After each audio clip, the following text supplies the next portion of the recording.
All right. This is King Bucho. Welcome to BDA Boxing. The countdown has begun. 3 hours and 58 minutes. We're going to be having a party here. Everybody's welcome. Just hit the link in the description that says Discord. And actually, I'm posting the link in the chat as always. You know how it works. All right, let's join the show here. All right, Dora, are you there? You. Anyways, guys, we have Joe as well. Yes, Dan from the UK. Oh, I can't hear you. Hold on, something's wrong here. Can you hear me?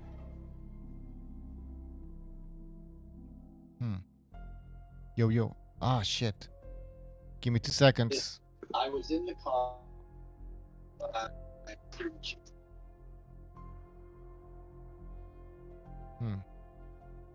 Here we go. Yo. All right, now you can hear me. Much bigger than the other because it's horizontal. Hey, Jimmy. Yes. Can you mute your... I can hear something in the background. I don't know if it's TV or something. Thank you. Amok, thank you for that super chat. He says, where's the champurrado at? David by late stoppage. All right. Well, we'll see what happens. I don't know who the champurrado is. Maybe you can jump on, man. Link in the chat. All right. Is everybody okay here? Does anybody want to change their picks? Actually, fuck it. We're not changing any picks anymore. That's it. We're closed. Whatever happens, happens. Shout out to everybody in the chat, by the way. Round 1, Alfredo Contreras, Super Sardonic, SSC, Rapax Trucking Company, Drexiven 21, Protectorate General. Welcome to the show, guys. All right, we also have the Quags, Gonzalo, Amok. All right, it's straight G. Who wants to go first? I mean, are you excited? Hell yeah. This is a good fight, bro. Shit. Two guys that, you know, are at the top of the 68-pound division, you know? Well, I mean, I don't know if Andrade is actually at the top of the 68-pound division, though. But I mean, he's I second that, Bucho. I mean, who else is there, though? Like, Yo, Plant's there. I picked Plant to beat him, bro. Well, Plant is just coming off a loss. I'm talking about Plant beating... I'm talking about Plant beating Andrade. Well, he could probably in the future, but as of right now, he's just coming off a loss, you know. So you can't really say he's the top guy. You know? Okay, well, who has he beat at 168 to make you believe what you believe? Well, it's no different than Caleb Plant. You know, they fought a lot of. Plant beat Darrell. Yeah, Plant beat Darrell. You know, Darrell's a solid fighter. You know, but Darrell is also older. You know, so. I mean, that's not a takeaway from it. It's still Darrell, but like, you know, like I don't know, man. You know, you might be right. I might actually agree with you on that. I do think Caleb Plant got a better resume. Well, at 168, but like overall, I would say Andrade has a better resume because of his controversial win against Vanez at 154. But mind you, we're at 168 now. Hello, hey, I'm just gonna tell you guys, Scott is a hell of a fighter, man. I know him personally. I've seen him. Him. He's a beast. Situations like that. What'd you say? Scotty. Cut off. Yeah. See, No, what's hard about these arguments, guys, is that today these fighters, especially with the PBC, a lot of them are inactive. They hardly fight, and the fight, and they really ain't fighting nobody. So when we're trying to break it down, we're like really, you know, pulling hairs here, trying to like make points off of wins. That's the only thing about like what's driving me nuts about these fights these days. Something happened with the division. It all of a sudden it's becoming like a good ass division, man.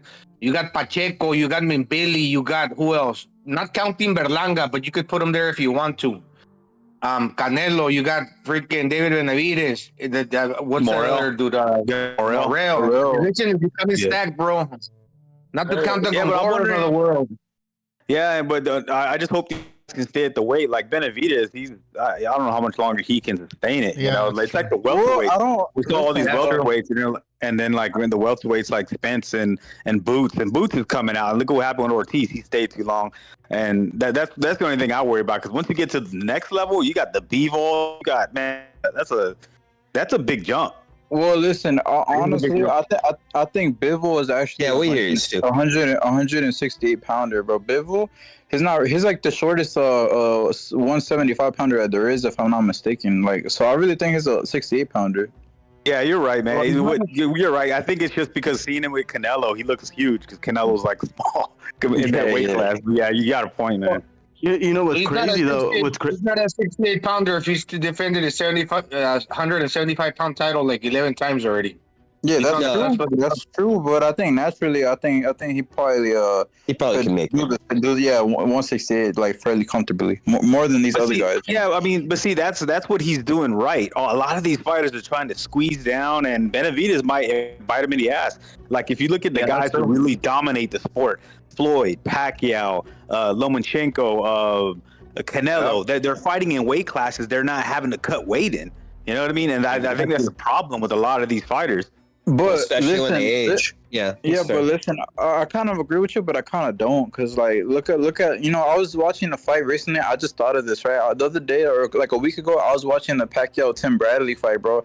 I'm like, dude, these dudes today, they were welterweight back then, but come on now. I feel like they would be midgets compared to today's welterweights, you know? Yeah, I mean, but that's the good thing because they get 100% out of their abilities because they're not draining their bodies and missing meals. You know, they're 100% going into fight night. So I think that's the culture we gotta like get away from. Bullies.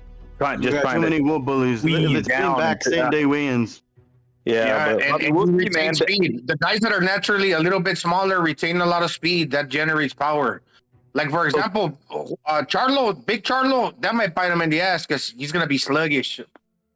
But anyhow, that's a different story. Did you see that? I'm glad you brought up Big Charlo because if you think about it, Big Charlo is slightly bigger than Bivol, and he was fighting at 154, 160. Hey, did y'all see the story where he said he only trained for 3 weeks for this fight? I mean, this dude's all over the place, man. That's crazy. It was on boxing scene. I mean, this guy's all over. He's a nutcase, man. I hope he loses tonight, man. He's just trying to kill his career. That's what he's on. Doesn't it seem like it? He's just trying to ruin it. And guys, sabotage for the way. And look, I mean, look, it might be all the stuff he's been using, man. Because I mean, you guys don't gotta believe me. I've said this before, but I'm in Texas and I know people who grew up with the guy. The dude's taking some shit, man. He's taking growth hormone. Yeah. Look at his nugget. Look at his melon. Who? Yeah, he doesn't even comb his hair. He looks like John. He's paying $75,000 for every pound that he went over weight. So you went over by 3 pounds, and if he goes over 10 in the rehydration clause, he's gonna pay again.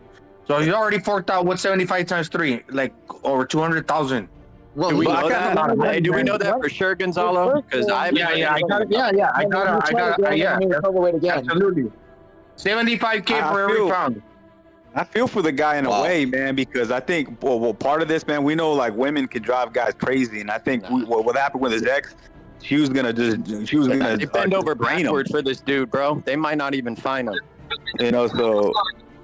Yeah, I mean, considering the amount of time they've let him medal, they're not gonna fucking find him very much. He should have been stripped years ago, dude. Nope. Go ahead, Stu. He thinks that extra weight's gonna be an advantage. It might be for a few rounds, but there's gonna come a crossing point where, dude, he's gonna get sluggish, and if Benavidez can have speed and understand that and counter his ass back, he might be in trouble if that dude starts tiring out. Yeah, don't get Carlos to lose because it's not going to go well for Benavidez. Well, I hope this is what Benavidez has to do. Benavidez has to play cautious for the first 6 rounds. Just let him spend that energy. Let him get tired. Let him, he's going to have a lot of ring rust. So if he can get him to the second half the way Charlo's last opponent did, he can have a chance to just, where he just falls apart. Muhammad Ali on him like Joe against George Foreman, right? Rope-a-dope his ass. Yeah, man, that's he's got to do something like that. But I think he has a good chance, man. I'm really rooting for the kid. Nah, I hope the boxing gods fuck Jamal over, but he's gonna win, dude. With that weight, he's gonna win. See, the problem with cutting loads of weight is, for a start, you don't get a fighter at their best. So it's sort of conning the fans as it is, and then they're losing so much weight. A lot of them, their durability goes. I mean, you've only got to look at the amount of fights that have been stopped by broken eye sockets and stuff like that, where they've got no water left in their body to absorb Kell Brook, Billy Joe, all these, because they're blowing up at camp and they're draining every bit of energy and every bit of water they've got to make weight. And you're getting a 50-60% at best. And this is why we're getting a lot of fights that are, let's be real, these can't wait. Half of these guys can't wait for an excuse to get out of there. They're not giving you the best. They're fucking any excuse to retire on their stall. Injuries are a lot of. If he was fighting another natural middleweight, I'd say that, but he's fighting a 147-pounder. Yeah, this dude's 160 pounds. True professionals should be able to fight. True champions should be able to fight at the same weight for years. I mean, if you look at Froch, he retired super middleweight. Stayed there. Floyd Mayweather, I know he went up to welterweight but he stayed around the same weight all year round, and that helps. Triple G, that helps when you start having to blow up and then lose 25-30 pounds in camp. You're wasting half your camp. Yeah, in camp you're wasting half your camp just getting rid of the weight, and you're missing out on sparring and other stuff. And you've got to be healthy when you're in the ring, and this is why weight bullying. You might think it's an advantage, but half the time it's not. You know, it's not, because you're going in there 50-60%. Your durability is not as good. You know, look how many fighters we've seen go in the ring and they can barely stand up. I mean, who did Eubank fought? Who was it Eubank fought that was weight draining? He kept falling all over the fucking place. Liam Williams. Who was the one Newey beat? Jamie McDonald. Well, I mean, fucking, he looked like Edward Scissorhands walking in the ring, didn't he? He looked dead. Do you know what I mean? Yeah, I mean, it'll work with younger fighters, but I think with Charlo, it could backfire because of his age. I mean, that's one thing I'm going to be looking at Benavidez in the Andrade fight is how is he going to look late? Is he still? You guys got to consider how long they have to rehydrate now. A lot of these Crips and these Blacks and these other fighters in the United States are doing 36 hours to rehydrate. If you have 36 hours to rehydrate, the chances of you being dead at the weight and drained come fight night is almost zero. At that point, like, there's no point in doing a weigh-in. Don't you think? Why are they giving him so much fucking time? Because they're privileged, dude. Like people want to say, oh, he was at his weight in his last fight. No, he wasn't. He had 36 hours to rehydrate. That dude put on 30 pounds. This was him at his biggest, at his best. But people are making in Vegas, anything goes too. So you got to consider that. Man. It's all about the money in Vegas. Yeah, the peg leg guy Vegas literally Danny Garcia. Yeah, let's see that. Look at the commission literally changed the TE ratio for Floyd because of what Floyd was doing. So like it's Vegas. So these guys. I don't know. It might not backfire them because they're probably just this is a complete mismatch, bro. They're probably pumping IVs as we speak. Absolutely. When you're rehydrating 20 pounds, you're absolutely putting IVs in your system. There's no doubt about it. You have to rehydrate properly. It's not just all water. About to say properly, maybe, but those guys, you could put on 30. Some of these put 30 pounds overnight without IVs because they cut too much fucking weight. They blow up. Edit the weight. Most of these guys IVs, to be honest. All that energy that you're in camp, getting rid of that weight, that takes it out. You're not getting that back in a night. No matter how much you eat or you drink. And this is why a lot of fighters... But your brain recovers from the excess sleep you get. When you only get 24 hours of sleep and all that, you don't get the help. But if you can sleep for an extra 10 hours, 5 hours, your brain does recover from what you've done to yourself. Maybe it does, but you're still in not the shape you could be if you did it properly. This is really stupid fight on paper. I don't think you could put the water back around your brain, and I think it takes at least 2 days. Yeah, I am your leader, but it'll take a few days, but your body needs to adjust to it as well. For me, it's not a mismatch. You know why? Because Charlo hasn't fought in 900 days, so you don't know. I don't care. It's the weight. We look at Jose Benavidez. He couldn't even land on Danny Garcia's last fight. Fuck around. Charlo shows up sluggish, and he doesn't. Hey, that's why I hope the boxing gods fuck him tonight. But I think the weights are too drastic. This is a layup for Charlo. Well, They've been coddling him for 4 years. This fight is another coddle fight. Hey, Butcher, let's send spam into the chat. Oh shit. Who's Charlo fight, by the way, boys? Because I'm a bit behind, and I've not long been. He's fighting Benavidez Jr., the little one. Oh, is he what? The peg leg. Is he say the peg leg like 4 years ago. He's a 147 pounder. He's a 147 pounder, bro, and he didn't look that big. Crawford looked bigger than him, or they look about the same size. And it's Jamal that's fighting him. Jamal is damn near 168, 170. No, Jamal. Which one's fighting Benavidez and the small one? Which one? Jamal. Jamal, the bigger one. The bigger He's one. fighting the 147 guy. Yes. Yes. That's why I'm talking about this fight. It's a layup, dude. Oh, no, that's terrible. But another thing to consider, he's not that little anymore, dude. That dude's like 6 fucking feet tall, man. I don't. He's big, but he's not going to fill out. He looks scrawny. He looks scrawny at the weight. Yeah, but he's unproven at 154, 160, shit, and he's going up to 168 now? That's not going to work. Look what he did against Danny Garcia, another blown-up 154-pounder. He didn't do anything. He couldn't target him. Kell Brook Triple G written all over it. Kell Brook Triple G written all over it, mate. Yeah, man. I mean, I'm just saying, the Charlo dude, we might get the Charlo we know, which was kind of like so-so for 3 rounds, but what happens after that? Of course, that's the only thing us fans have to bank on in that fight being competitive, is Jamal shitting the bed. But Jose Benavidez Jr., we already know what he's going to bring. And even if Jose wins, they'll just rob him. So there's exactly. Fuck it. He's an 8-1 underdog. They're not going to give him the decision, dude. And if you don't believe me, ask Matt Kurlbob.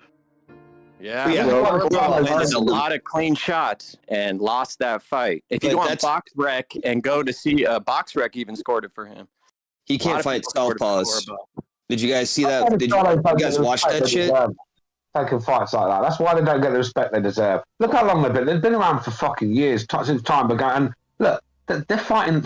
He's got no business fighting this guy. He should be there fighting like world champion style. They should be fighting unified titles and stuff. You know, and I can't believe he's fighting a guy. I don't care how big he looks on the scales. If he's been fighting at 147, he's no 168 guy. That's going to be That's going to be another Kell Brook Triple G. I mean, brings his belt with him to therapy. I'm still 100%. You know, I think Jamal, bro, his way bigger, man. His punches are gonna. Well, they should have more thumb, but you never know. I mean, if this dude don't train, if this dude don't train like that, then maybe he is like a bitch. You never know. Benavidez needs to let him shoot his wad to drag that out. On the weight, right? Because look at Canelo. I mean, he kept going up and he was doing all right, but when he got to 175, even though he looked big and thick and he looked like that's not his fighting weight. He might have put on the weight. Fighters have to be at the ultimate weight that suits them. You can put on all the pounds, all the muscle, and look the right size in the ring, but you're not fighting at your best weight, and that's what Canelo found out. And so you can't just go for 147 to 168. This is not fucking. We're not talking about Roberto Duran here, are we? We're talking about fucking Benavidez Jr. You know what I mean? We're talking about him. I think for Charlo, it's fine because he's big enough to make 168 easy. But you're right, Benavidez blows your mind. He's a 168 guy now, Charlo. He's got to be. He's around. He's probably natural around that size now. You know, he was a big middleweight. Let's be real. He was huge at 154 too, right? Yeah. Or no, I'm sorry, I'm getting confused. I can't remember him being at 154. I only remember him being at 160 and 160. I remember he was Yanchenko. I mean, I don't know, man. That's what I mean about boxing. This is why I just, when it comes to boxing, it's probably 4th or 5th. I prefer basketball. I watch more basketball than I do boxing. I watch more NBA. What the hell are you talking? Okay, come on. First of all, super chat from Don Chile Relleno. Thank you for that super chat. He says, grateful that today we witnessed the downfall of an overrated, hyped clown in Andrade. Benavidez by TKO 10th round. All right, I'm gonna write it down. Yeah. That fight for me, Andrade's he's got to frustrate Benavidez. He's got to take. He's got. You know when sometimes a bully gets frustrated and they start to fall to pieces, a bit like Wilder, Matisse, and all them sort of guys. When you start fucking frustrating them, game plans go out the window and they fall to pieces. I think that's Andrade's only chance. He's not gonna knock Benavidez out. And what I've seen of his durability, I think Benavidez can hurt him. I think he's got to stink the joint out. He's going to have to run. He's going to. Call me superstitious, but I just don't trust PBC fighters anymore. Even when it comes to Benavidez and these guys, I'm like, I don't know, man. You never know, because it's that side of the street where it was all smoke and mirrors, man. Well, I mean, how many dudes have been like let you down from that side of the street like lately? So I'm just kind of like, I don't have a dog in the race in any of these fighters tonight, so I'm just gonna. I wouldn't be surprised, man. I'm just gonna gauge Benavidez, and I'm gonna compare it. Okay, how would he do? How he fights tonight versus Canelo? In the chat, Bentley, hey guys, in the chat, there's this guy called Bentley Sports. He says, "Y'all nervous already? Mexican monster laughing my ass out." That guy's a known troll. That guy's just a troll. Bentley, he's there every week. I don't think being Andrade is going to tell us anything about Canelo, though. I mean, Andrade, we don't know anything about Andrade. We know what David's going to bring. With PBC, it's Andrade. That's the question mark. Well, listen, to Stu's points earlier, right? He said, to beat a guy with like Matisse, Wilder, you gotta frustrate them, right? So, I mean, listen, if it's true that the people who are picking Andrade, he's got more speed, more athleticism, he might pull it off. He might, y'all might be right. Y'all might be onto something. He might frustrate. They're guessing. I mean, they might be right, but they are making an educated guess. They've never seen him in any top level fight. He hasn't even taken a step up fight. Arguably, yeah, that's the crazy part. That's why Canelo was like, "Hey, you guys fight each other. I'm busy." Like, we're trying to break down fights and how they would do, but none of these guys have fought each other. They stood around waiting for the big fight for so long. We don't know that much about them now because I don't think they weren't fighting on his resume that's better than Vance, Marty Ozan. That was it 10 years ago. 10 years ago, bro. And Dan got blasted out after that. He ducked Janibek. I mean, Janibek is a pretty good fighter, and he didn't want to fight him. Jermell, 2014, they had a fight signed, and he ducked. Nothing to gain by fighting Andrade. That's why he didn't take the fight. Andrade, like I said, he had people in his division that he needed to deal with. And let's be real, he's not shown anything to prove that he can go in there with Canelo and put on even a half decent show. I mean, look, Charlo. Most people picked Charlo to beat Andrade. Most people did, but Charlo, even he was outclassed. You know what I mean? So, Benavidez is going to have a mental breakdown tonight. He's going to have to do. Sometimes you can catch a Mexican on a bad day where he's got things and he just has a fucking and he falls to pieces. But if Andrade goes in there to try and fight. And make this a good fight, he's getting his ass whooped. He's going to have to stink the joint out. He's going to have to hold for straight, run, and if that's what you want to watch, then fair enough. I mean, he can set traps, guys. Because Benavidez does square up. He lets hands go, but he can be wide open and I mean, I don't like Boo Boo, but he can throw a shot down the middle. And he's got a lot of link. He got so much link to get a lot of leverage on his shots. He can shoot down the pipe and catch him in between, like right on the chin with something nasty. Man, he could just get flash knockdowns and score some points. He can change angles. He can change angles. So he got to take them hard angles and fucking. Since he's a lefty, he's turning the opposite direction usually as a righty. So change the angles, take hard angles, and fucking set traps. Yeah, but once he's awkward too, though. That's what I think is really gonna. What? Once he starts letting his hands go, bro, then he's leaving himself open to Benavidez combinations. And when Benavidez lets his hands go, he's fucking a handful, isn't he? Let's be real. You know what I mean? It doesn't matter. It doesn't matter. Andre's style, his boxing style is he's too big for the style he's trying to perform. He's too big. Well, that makes it even worse. The kind of boxing style he's trying to do. So Benavidez, Andre's going. He's a 4-round fighter, 5-round fighter tops. Once he gasses, Benavidez unfortunately is going to steamroll him. He's gonna, you know what I'm saying? He's gonna stop him. He's gonna stop him. He's gonna beat his ass. Andre's best chance is to win in the first 3 rounds. Is to knock him out. He has to knock him out with 3 or 4 rounds. There's no way. He has to. He ain't gonna risk that. That's not how he fights. Exactly. It's not happening. So he's gonna get stopped. Late rounds. See, even with Benavidez, though, I mean, who has he really beat? I mean, we're trying to make conclusions, but either guy. I mean, Caleb Plant. He's a world champion. Caleb Plant is a good fighter. That's his best one. He is. He get Canelo a good fight before he got stopped. He gave him a good fight. Okay, time out. That was big fight, and everybody's been giving Canelo a quote unquote good fight just by movement because pretty much let me finish my point. Because what Canelo is doing nowadays, he's just letting guys kind of just tee off, and he's just kind of marching them down and just trying to use his power to bail himself out. The way he was losing versus Kovalev, he tried it with at 175, it didn't work. Even with Plant, he was just like kind of losing rounds because he knew eventually he'd crack him. So Plant, of course, is gonna look good in that sense because Canelo was kind of just letting him tee off because he knew he was gonna get him eventually. He never teed off against Canelo. He was running. Okay, he was running. He was keeping the outside. Yeah, but he was losing the fight. He was not winning. He was not winning against Canelo when he stopped. Yeah, but he wasn't getting dominated. You know what I mean? Like he was competitive. He was competitive. I'm not saying he was competitive. No, he was competitive. I'm trying to tell you. I mean, Canelo's new style is just to kind of put his guard up and just march guys down. You know what I mean? You want to know why? Because he went to 24 rounds against a great Golovkin. So I took all his punches. Nobody else could fucking hurt me besides Golovkin.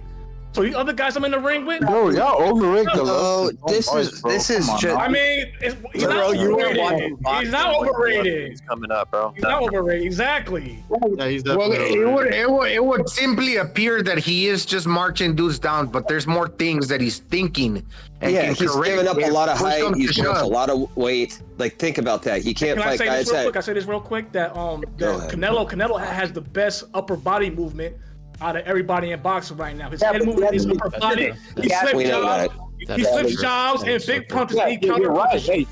That's why everybody had their hands in their pocket against him. That's why everybody had their hands in their pocket. Yeah, I agree with your upper body movement. He had great upper body, but lately he doesn't use it as much. He just been using his size and just his power. Back to my original point. One at a time, guys. Plant is not that good. Plant's not that good. I'm sorry. Okay, who's better than he hasn't used it. He hasn't used it because he hasn't needed to resort to it. Exactly. But if he needed to utilize it, he would. It's like with Charlo. Why would you get out of the way of a punch and have to reset if you don't have to? Basically, just walk that fucker down and take that shortcut instead of swerving out of the fucking way and getting your feet back in position and going through that whole fucking rigmarole. It's all added. He put on a lot of muscle, and he's not going to be as agile as he was at 154, at 155. That's true too. And he's also not. And he's moving. Styles makes fights, and you're going to assess the opponent that you're going in there on that night, and depending on the style and the opponent that you're facing, that's the game plan that you're gonna come up with. But that's even Canelo fights, obviously. I don't know why. You're right. You're right. But my only point was that Benavidez win over Plant. It's like meh. Like he did it, but he wasn't. How's that man? How's that man when it wasn't man when Canelo did it? How's that man when it wasn't man when Canelo did it? Let's be real. The referee saved his life from surviving. A highlight knockout win over, like, you know what I'm saying, Darrell. Yeah, I'm gonna get off. I'm gonna let you guys get to it. I just want to say something. I'm gonna get off. Let you guys get to it. Watch the. I'm excited over the Shohalom Ergashev versus Uriel Matias. That fucking fight's gonna be badass, fool. Yeah, man. Seriously, Ergashev is fucking. He's skilled, dude. Matias got murdered. Oh, hello, more Ergachev, man. I'm rooting for that dude. He's a southpaw. Peace. He getting knocked out. He getting knocked out. Matias gets hit way too much. Yeah, but he hits. Bro, what are you talking about? When? Only one fight, and he avenged it. Only one fight, and he avenged it. Come on, bro. He gets hit way too much. In his rematch with the guy he originally lost to, he was getting cracked all fucking fight, dude. He's lucky. Who was the last man standing? Lucky he didn't get hurt. He took him to the 10th round. And it was a war. It was a 50-50 fight. He was getting cracked, bro. Hey, Jimmy, when he runs into a puncher, he's gonna be in trouble. Jimmy, he has more speed, more athleticism, and he a heavier hitter. You know, simple as that. Why'd he lose the first fight then?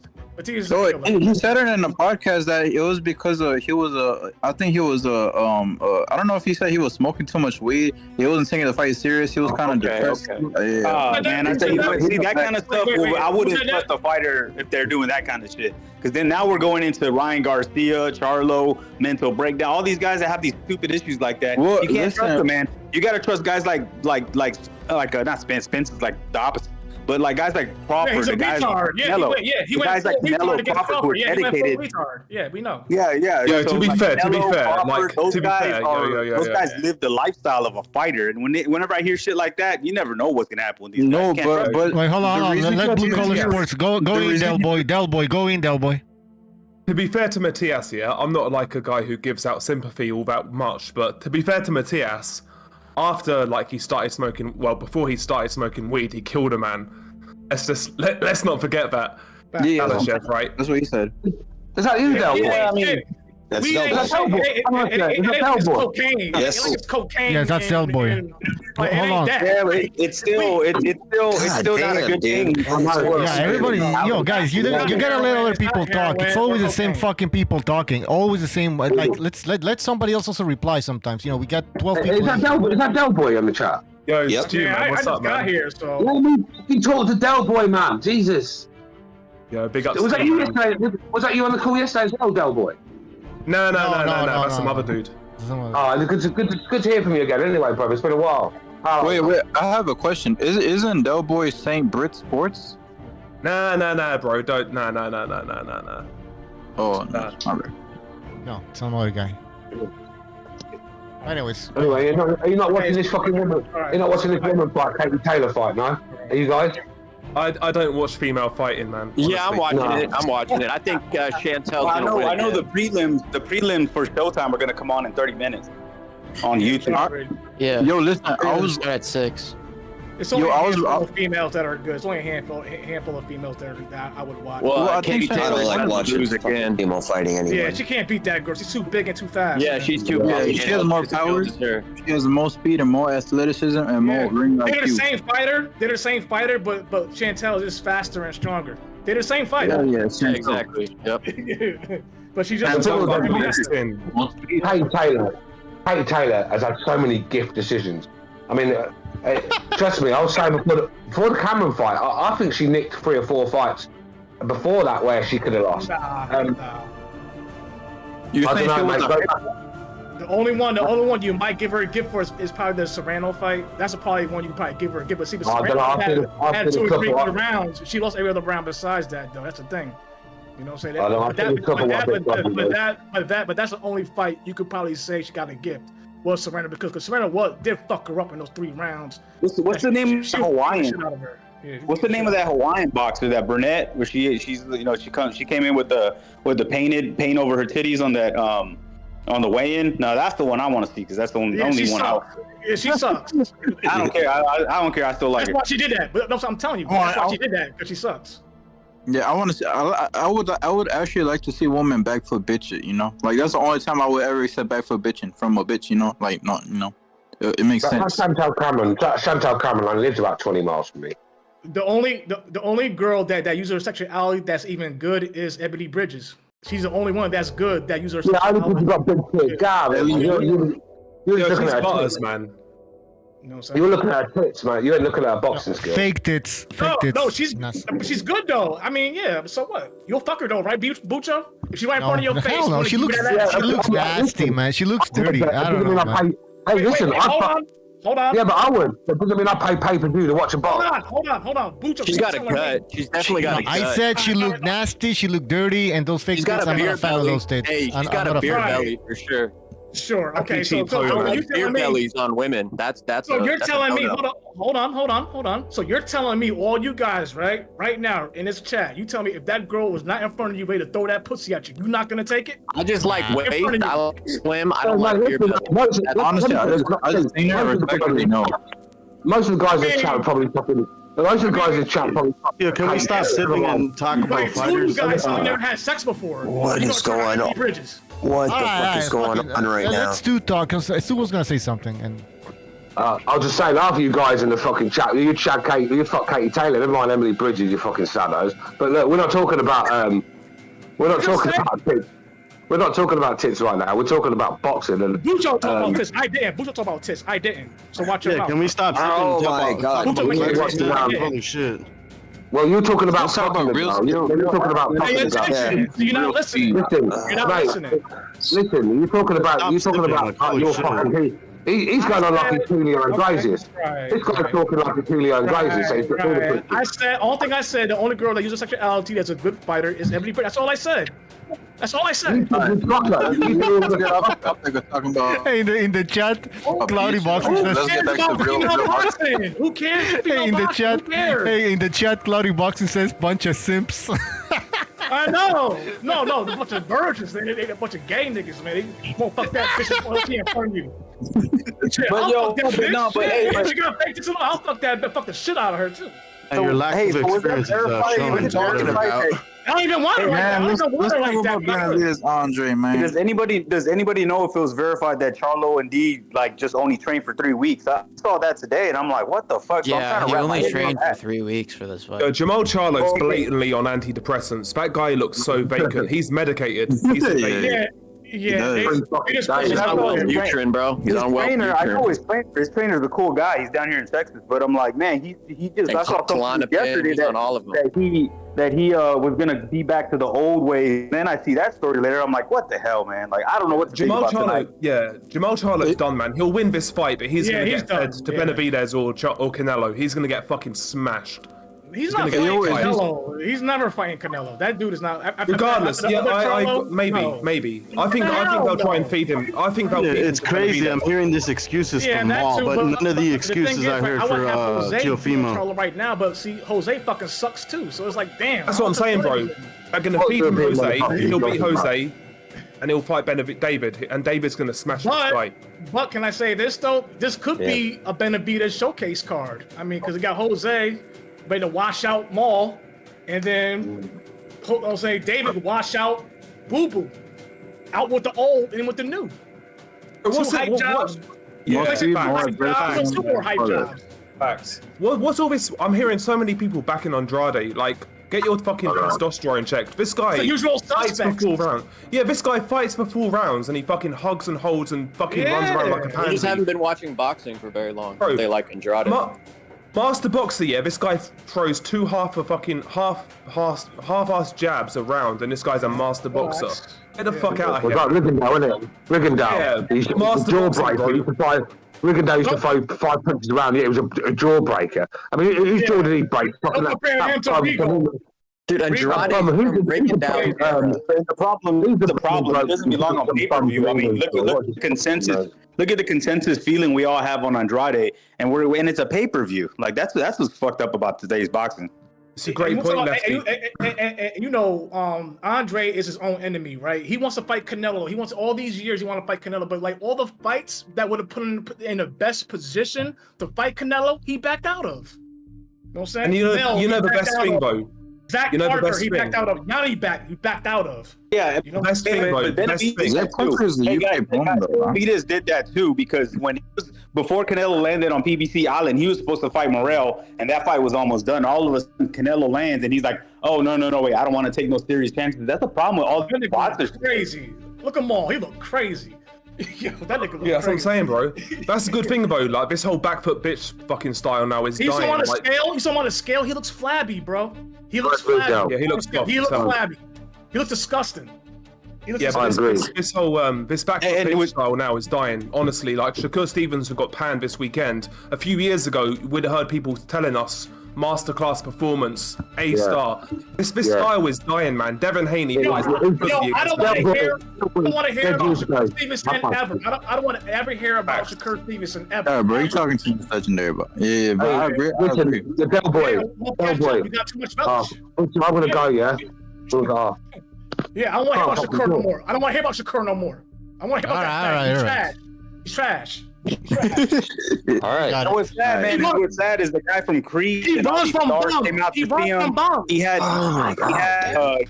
the rapper from Texas that got to walk him out. He had all these. He kind of had an early backing from celebrities, If he would have just put it all together in the ring, he could have been something, man. But it's just disappointing because like he had all this attention and all this backing from people with names, and I don't think he's gonna recover now. What? They don't have it no more. Yeah, that was crazy. Yo. Yeah, Kevin Gates walked him out. Kevin Gates walked him out. Yeah, Creed at the fights, man. Crawford was there. Mayweather was there. Let me tell you. Terrence One time he had Crawford, the baby out there, and Floyd Mayweather in the locker room with you, and you go outside and you go out to that ring and you fight like that, like a bitch. Crazy. Y'all know Mayweather walked out before the fight even ended. He was shaking his head. You know. Right, he was laughing. He was laughing at Shakur with other people sitting next to him. You want to know why? He's fucking saying about Bob's calling the living out of the sport. I was more interested in like looking at other people's faces, reactions to the fight. Yo, let fucking Stu talk. Mayweather, I'm telling you guys right now, don't be surprised. Mayweather is gonna move on all the top hold on. Anyways. I'm gonna get off, bro. I can't get a word in, man. All right, go ahead. I think something's wrong with your mic as well.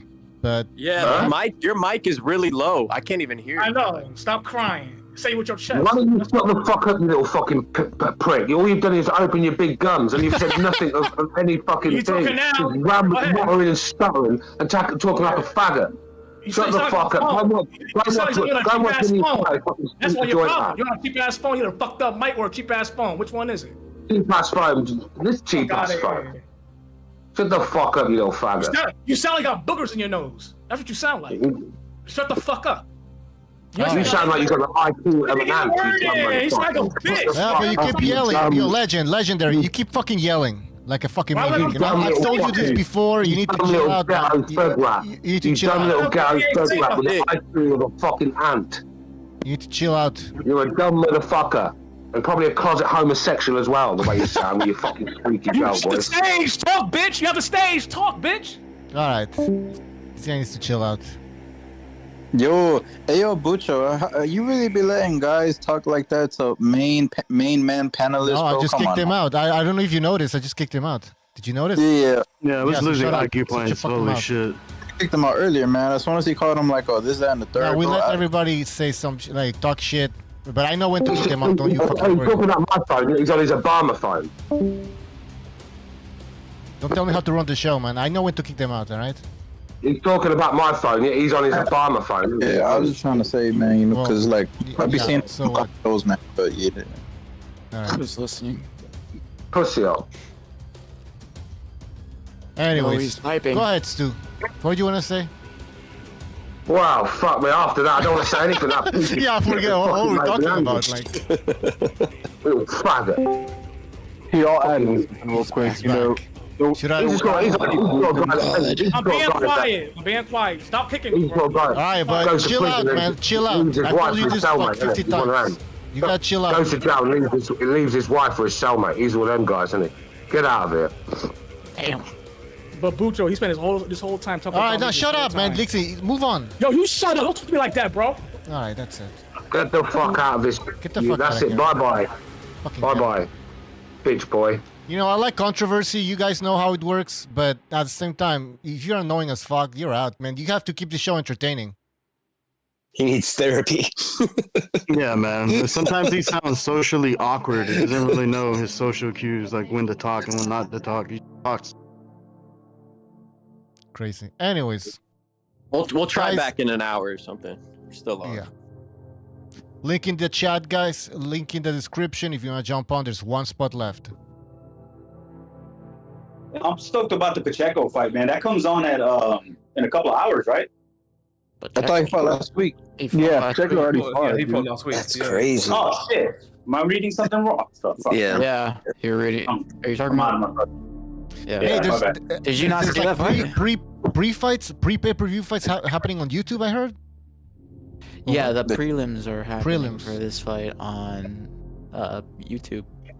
And yeah, Vito Milnicki has a tough fight coming up. You know, he has it looking like dominant or like next level, and the guy he's fighting has a pretty good record. The dude out of Mexico is like 25-5, something like that. So I'm kind of eager to watch that one. Yeah, that Vito guy's a bum. I ain't gonna lie. He jumped up and way quick. He jumped up and way quick. He's only He's a bum. 21. Yo, but that's another thing that threw me off because I saw a story that said Vito's ready for the fight because he sparred 100 rounds with Charlo in preparation. But then I read the story that Charlo says he only had 3 weeks to prepare, and then I don't know, man. It's who knows what. Oh, how is that? Oh my. But what's going on here? Katie Taylor just got dropped, and then they didn't even call it a knockdown. That's on the zone. Let me turn it on. Damn, I gotta put it on now. Now y'all want to watch it. Yeah, I'm impressed about watching. I never said nothing about watching women's boxing. Delta didn't like women's boxing. Then that fucking closet homo started talking about Emily Bridges' tits and about. If you like women's boxing, that's I don't care. I mean, I don't watch it. I don't care, but you know, people are. I mean, it's weird, man. It's an undisputed match, so. Bro, there's a correlation here. There's a correlation. What's the correlation? Might get knocked out. What's the correlation? Wow, the correlation that was is clear. That was a clear knock. the correlation is they didn't call it. That ref is a. Correlation. That ref is from Puerto Rico. That ref is a known scam artist. He has Are you motherfuckers deaf? Yes. That's what I'm saying. Yeah, but the correlation is simple. Western male testosterone's dropped decade on decade on decade. Yeah. And here we are in 2023 talking about Katie Taylor. I rest my fucking case. This feels like Ozzy Osbourne. To be fair, that's the problem is like that, boy. I mean, it is an entertaining fight. The problem is now, boy. He doesn't look like her legs are dirty right now. He just got not like this was testosterone between Taylor and Andrade. It's Andrade. You guys saw the knockdown. You guys saw? Yeah, I saw that knockdown. It was a okay. That ref's a piece of shit. That ref. How come, guys? How come I can hear Stu pretty good? Like I can hear Stu, but you guys can't. It's fucking guys. I'm gonna ask you to do something. I'm gonna ask you to do something. Where you, if you see Stu on your application, whatever app, just increase the fucking volume. Turn it on. Turn it all the way up. Turn it all the way up. I can hear Stu just fine. I can hear too. I don't know, man. Some people can't. And also, they can't hear. It's only mate with his Obama phone that couldn't hear me, isn't it? It's only him. Stu, I can hear just fine, man. The thing with Taylor, she's not moving her head. She doesn't move her head. She keeps her head on the line. She's keeping her head on the line, center line. Yeah, she doesn't move it at all. And her feet are spread so far apart. Like she can't move. She's set to punch, but she's not set to defend. But dude, don't forget her guard. Her guard's like non-existent right now, either. Girl Cameron is just better and bigger. Yeah. Andy Lee the fucking Andy Lee was in commentary last fight. Was a disgrace. I mean, he was seeing scuff shots by Katie Taylor and missing clean combinations. Katie Taylor is like an Irish prodigy. I was living in Ireland in 2011, 2012, and I would see like in markets, like Christmas markets, like just like portraits of Katie Taylor, and she was an amateur back then. Like, it's pretty sad affairs when you're for Ireland, really, isn't it? When you think that she's the best boxer they've got, it's sad. Well, they have Michael Conlan too. Wasn't he like a? Knock the fuck out, man. Yeah, I'm talking about like glass cannon, dude. Yeah, he's done like prodigy though. He's got a porcelain chin, man. That guy's a fucking scrub. Michael Conlan. I think he's actually fighting soon. Michael Conlan. I like to watch Superbad though. She's fun to watch. Who do you think was a better fighter for the Irish? Andy Lee or Carl Frampton? Oh, Frampton. Frampton was a world champion. No, Frampton is TBE for Ireland. All right. What about Andre Ward? He was an Irish Northern Ireland. But Frampton is from Belfast. Technically, Frampton's from Ireland, bro. Frampton's from Belfast. That's you. I remember. Northern Ireland. But somebody tell me, because I knew this guy. He was like from Northern Ireland, and I said something. Yeah, no. He's like, I'm from Northern Ireland. I'm like, oh, okay. So like, he's Protestant. He emphasized Northern Ireland. He's not Catholic. He's Protestant, not Catholic. Yeah, he's Protestant. Yeah. Yeah, but why do your history, guys. Do your history. No, I know. Who are you yelling at? Protestant. I know that's part of the UK, anyways. It's another country. So. Yeah. Of course it is. We all know all those countries are UK countries. Yeah. What's it? The Republic of Ireland. So why is this guy so getting offended, or not offended, but like I don't know, man. He knows. So that's what I'm saying. Frampton is Northern Irish. We don't. So Frampton is not Taylor's Irish. getting her ass beat, man. I'm having to put a fucking stream on because I cancelled my DAZN because obviously where I was I didn't need You're it. not missing anything. I mean, Save the money. no, I didn't need it. not I was. missing a whole December is lot, good for the but zone. she's getting her fucking ass beat. She got Yeah, I gotta get cracked the in the last zone just round. for that Yes, the ban. last 30 seconds of the fight. Can I December's do like that? the Can I get it best just for month one for the fight? zone. Would I be able to just get it for 1 month to get the ban fight? I can send you a Yeah. link. You can sign up for 1 month and then end it. At the end. Cancel. Yeah. Yeah. Yeah, Just I got cancel it. links, but man, they're not. They always get choppy. They always get like stuck, man. And Yeah, it always same happens here, to be bro. best- The that's zone worst time. streams suck, bro. Their streaming service, I don't know what it is. It always really? goes Don't out. have the bandwidth, dude. ESPN Oh, hasn't it's been very fine. good lately either. No, I have Well, no problems with what happened at the end of the round? No because- problem. What I happened had at the end of for the the round? past Because couple. I had an ad. I'm in Silicon Valley, though. So I don't know them. To what, Stu? There's an ain't no What way happened this at the end of the place round? I had an advert blocking my view. Oh, an advert blocking? Oh, anyway, they're showing it. Oh.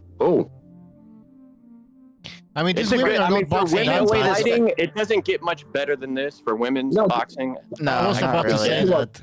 Yeah. This would be better. No, but, hey, fighters. but like, if you ever go to local cards, when they put female fights on that are locals and that people know them, it's fun because usually the girls they get into their emotions. Remember, women are emotional, so they get in there and they start going crazy. They don't stink the joint up. That's one good thing about the local cards with female.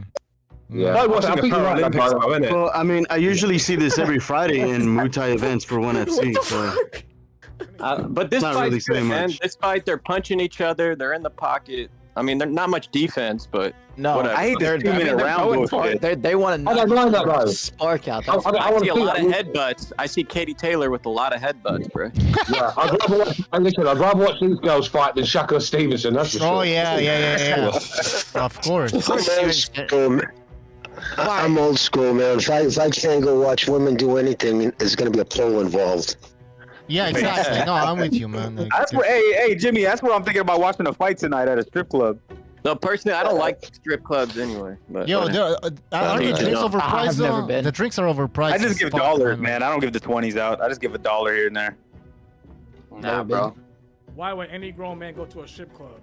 I don't know. It's just it's a once in a blue moon thing, man. It's a once. I mean, you got problems. You go every- Because there's beautiful women out there. And the ones in New York, I yeah. don't even think you can go topless. I don't think there's Yeah, any but- topless right. bars in New I mean, York. Oh, wow. If you get beautiful women in regular life, why would you go to a strip club and pay to see beautiful women? My wife, I mean, I post videos of my wife. I'm not married to her anymore because my own stupidity cheating. But she was gorgeous.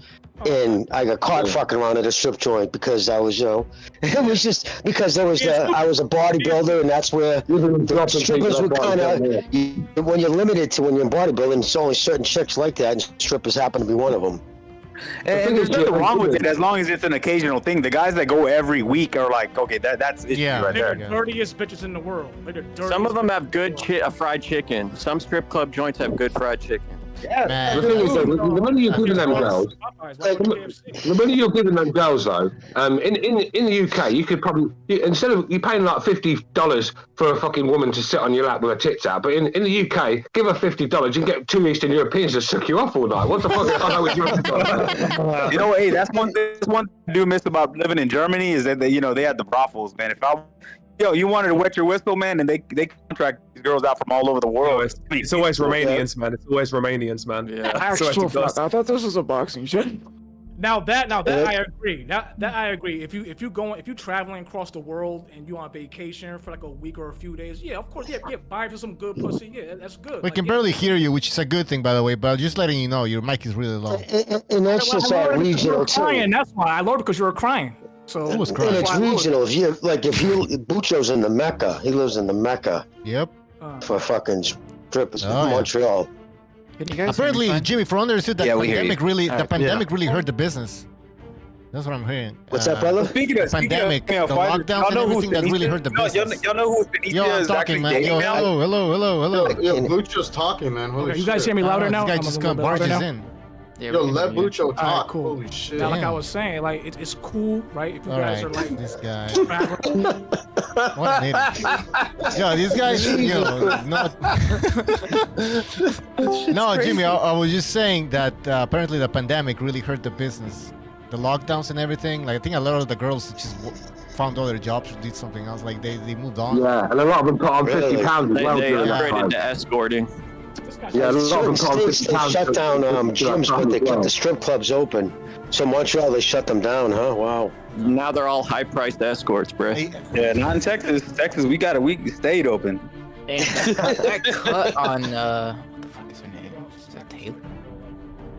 Yeah, that's Tayller. No, but one girl I do like watching is Estrada. Estrada's pretty fun to watch. I mean, the one thing I she's a cool chick in person too, which is my mind that she ended up with that butt fuck Mannix. But to each his own. Oh, she did? Come on, man. We need to stop talking about being. Bucho, that's fucked up. The second best one years ago used to be all the way out in Calgary, Cowboy Land. It was called the Stampede. It's not even open anymore. That place was like the fucking St. Catherine Street. It had some bangers, like imported. Yeah, that's too far. What the What's fuck were you crazy doing about in Calgary? Canada is they had the coins instead of dollars. So like I remember like some of the girls would get pissed off if you hit them coins and it hurts them. Yo, what were you throwing coins? What the fuck? Yeah, why you throwing coins at a bitch for? Why you throwing coins at a bitch? No, because that's a dollar over there. Yeah, it's over a there, dollar, like yeah. a dollar. They also have $2 used to be a coin. $2 as well, yeah. But I Yeah, don't know. Montreal strippers, like that. they don't bend over for dollars. They usually have the guy come up and sweep them up later. Yeah. I wish we had common dollar sense. coins in America, to be It's honest. common sense. You throwing metal at a girl, like it's fucked. Yeah, but you know, dudes that liquor it up, they're gonna be assholes and they're gonna fucking fling it. Oh, of course, hell yeah. Oh man. But yeah, this is a good fight. Shit. She's Brady losing. Taylor's she's one of the best women fighters. I mean, she's no got doubt. legit legacy. Yeah, she's a whole. I like her combinations and the way she throws punches because she throws punches with the right mechanics. But the only thing about her, she doesn't move her head. She keeps it on the line. She's just stiff as a board when it comes to defense. That's why. Aaron Serrano sold out Madison Square Garden. That's fucking no Jimmy, joke. Jimmy, Yes, brother. Jimmy, do you ever go and watch the Celtics play? Oh, I used to, yes, back in the day. Not anymore. No longer, dude. I was watching them the other day, and I was thinking about you. I thought, what if fucking Jimmy's there? I still go to the Bruins games, same building, but not the Celtics. I What don't about the have the Patriots? culture around here. As well. Hey, I think the PBC everybody. fights are about to start. I think the PBC prelims are starting in a couple minutes. I'd rather watch this one Right now. Hey, Jimmy. As we speak.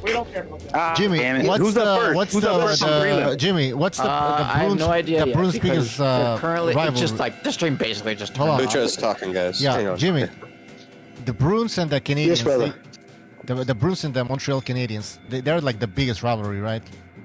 Oh, without a doubt, in pro sports. It's been going on for almost 100 Every time years. the Bruins play, I see people walking around like downtown with their Bruins fucking shirts and shit. And Hey, good show. My daughter went to Montreal. She's got a friend that moved out there, and she went to Montreal a few weeks ago, and she went and she bought a Canadians top for my grandson, her son. Fucking, it's expensive, isn't it? They're in Montreal. Yeah, the official. And it was a religion up in Montreal. I mean, with the Canadians. I mean, it's put it this way: for years it was one-sided. It was a one-sided rivalry. The Bruins were always big and tough and fought, and a lot of times beat up the French Canadian guys. Because if you were French-born Canadian, like half the best players in the world came out of Quebec, and they had automatic legal rights. Nobody else could get them. I don't know how they worked that out, but only the Montreal Canadiens could draft them. Had first cracks at them. So of course they always had the best players. But yeah, no, the bottom bowl, you have to wear a suit and tie. I don't know if they relaxed on that, but it was, very big money, like $500 a ticket. Hey, Jimmy, the best rivalry is the Red Sox and the Yankees. There's no rivalry better than that. I mean, Well, see, Montreal Canadiens and Bruins just older by 22, like 27 years, I think, which is crazy, yeah. I thought the Celtics and the Lakers had a big rivalry. Nah, bro. They did in the 80s. From the 80s, 70s. Am I going back to the Larry Bird times, am I? And the Magic times, yeah? Yeah, that was short though. That was short-lived because of Magic and Bird. It's like Yeah. Man, did y'all see the size of this crowd for the girl fight? Man. Yeah, Katie Taylor draws, yo. She's big over there. Man. Damn.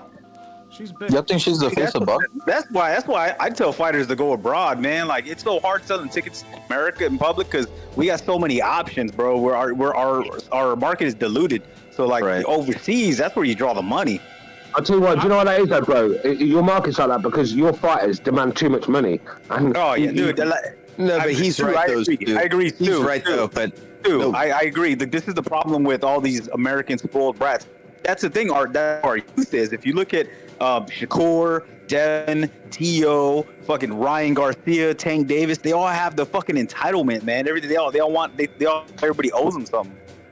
And some of them tickets, in Vegas are like fucking 10 grand for a seat and stuff. You know, not, people ain't got that to watch fucking bum fight.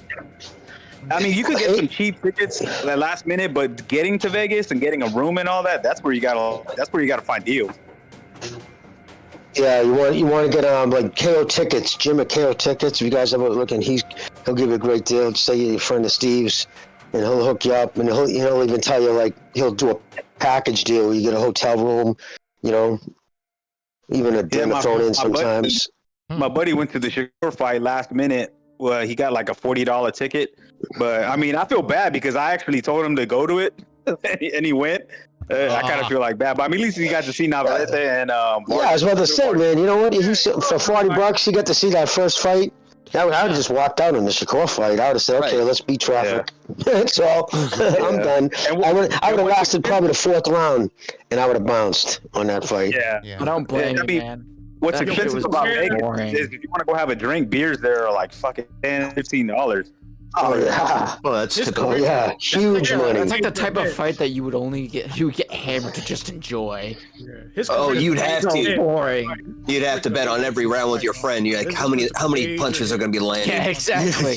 You know, there's fucking nothing thrown that entire fight. I was looking up how many punches Santos landed in that entire fight. He landed 40. Shakur only landed like 6 more punches. It was just like 46. That was it. Yeah, you know what, the ref should be sanctioned for that. He should seriously be suspended because it's upon the ref, you know, to make the fight happen. He's supposed to pull these guys, time out, get in the middle of the ring, fight. I want to see some action. I'm going to go to the commission. Like, this is fucking ridiculous. They're chanting the other fighter's name, guys. Do you not hear that? They got booed for 12 rounds straight, dude. Or Jimmy. For 12 rounds. Or Jimmy, right? Have the commissioner, right? Make sure, like, tell the ref to make sure these fighters fight. If you're not gonna engage, I'll take a point. Every round you don't engage, I'm taking a point from you. Every round. Exactly. Or just hold your pay. Back in the day, they used to do that. I'm about to say you'd just have to start docking the purse. Where BDA or Butcher was talking about that like a couple weeks back. We need to bring back like pride rules, you know? Excessive running. They do what UFC do. They do what UFC do, a performance bonus. So you get a certain fee, you get half of it paid up, and then you get the other half. If you deserve it, like Dana White, he gives them like a bonus, 100 grand knockout or fight of the night, something like that. You just got to give, because if you give them 5 million, it doesn't matter. They can go in there, stink the joint out, they're still getting paid.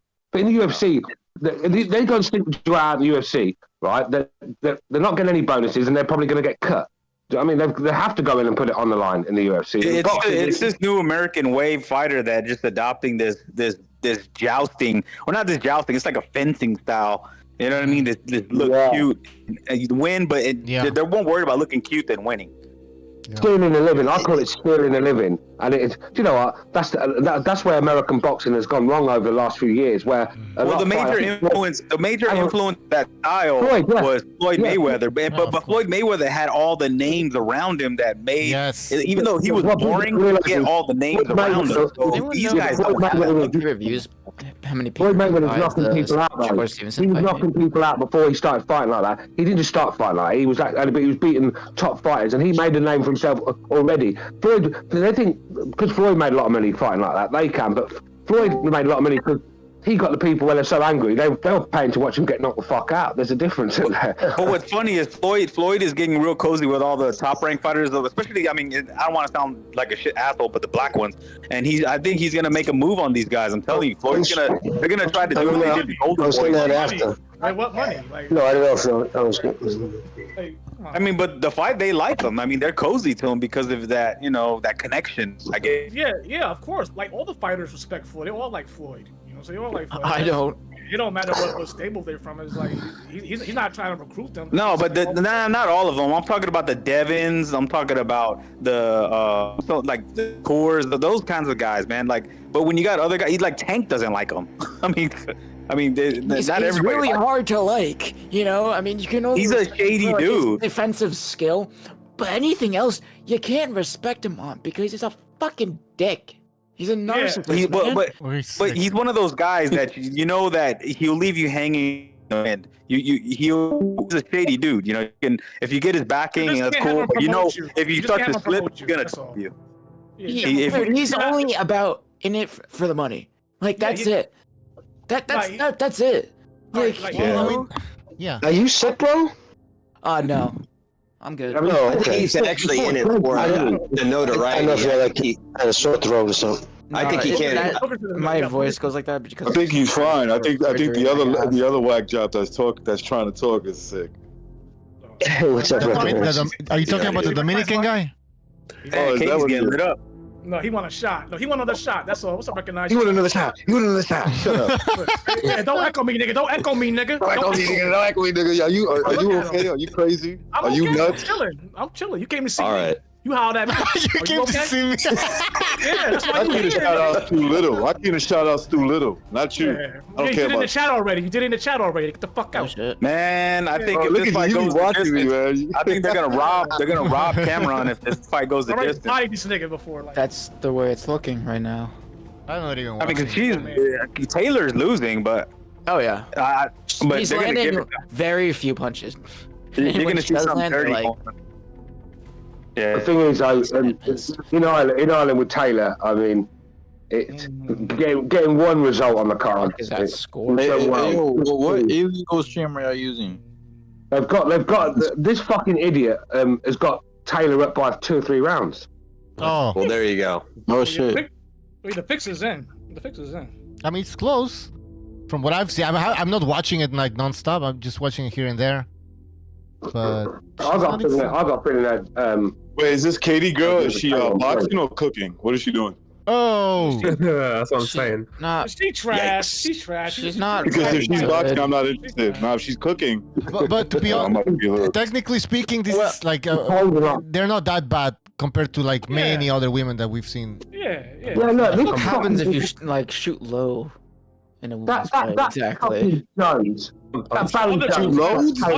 Yeah, like, what the fuck happens at that point? It actually supposedly hurts them as much as it hurts like us almost. Yeah, if you catch them in the clam. Huh. It does. Yeah, if they got big memories, if they got big titties, it also hurts to punch them. And I wonder if can you punch them in the titties? Is that part of it? Is that against? I don't know. I mean, I don't know. I mean, I'm looking at it right now. They're punching each other in the tits right now. They there, shit. Punch them. They there, punch them.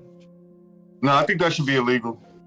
Hell no, they fighting. That'd be Fuck out of fucking here. They got, every part of the body. Harry Jones got Taylor up by 3 rounds. Fucking bouncy balls at that point. I definitely know they wear cups. They have their female cups, so it clearly hurts to get fucking hit in a fucking snatch. Oh, they got female cups. Breast cups? Is that what it is? Man, I don't get Taylor, man. Taylor be right in the girl's chest, and she still can't put her gloves. I know. Cameron's just fucking drilling her.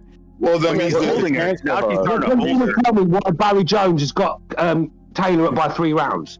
Barry Jones has got Taylor up by 3 rounds. Can someone tell me how that's happening? Junior's fighting. Where's he from?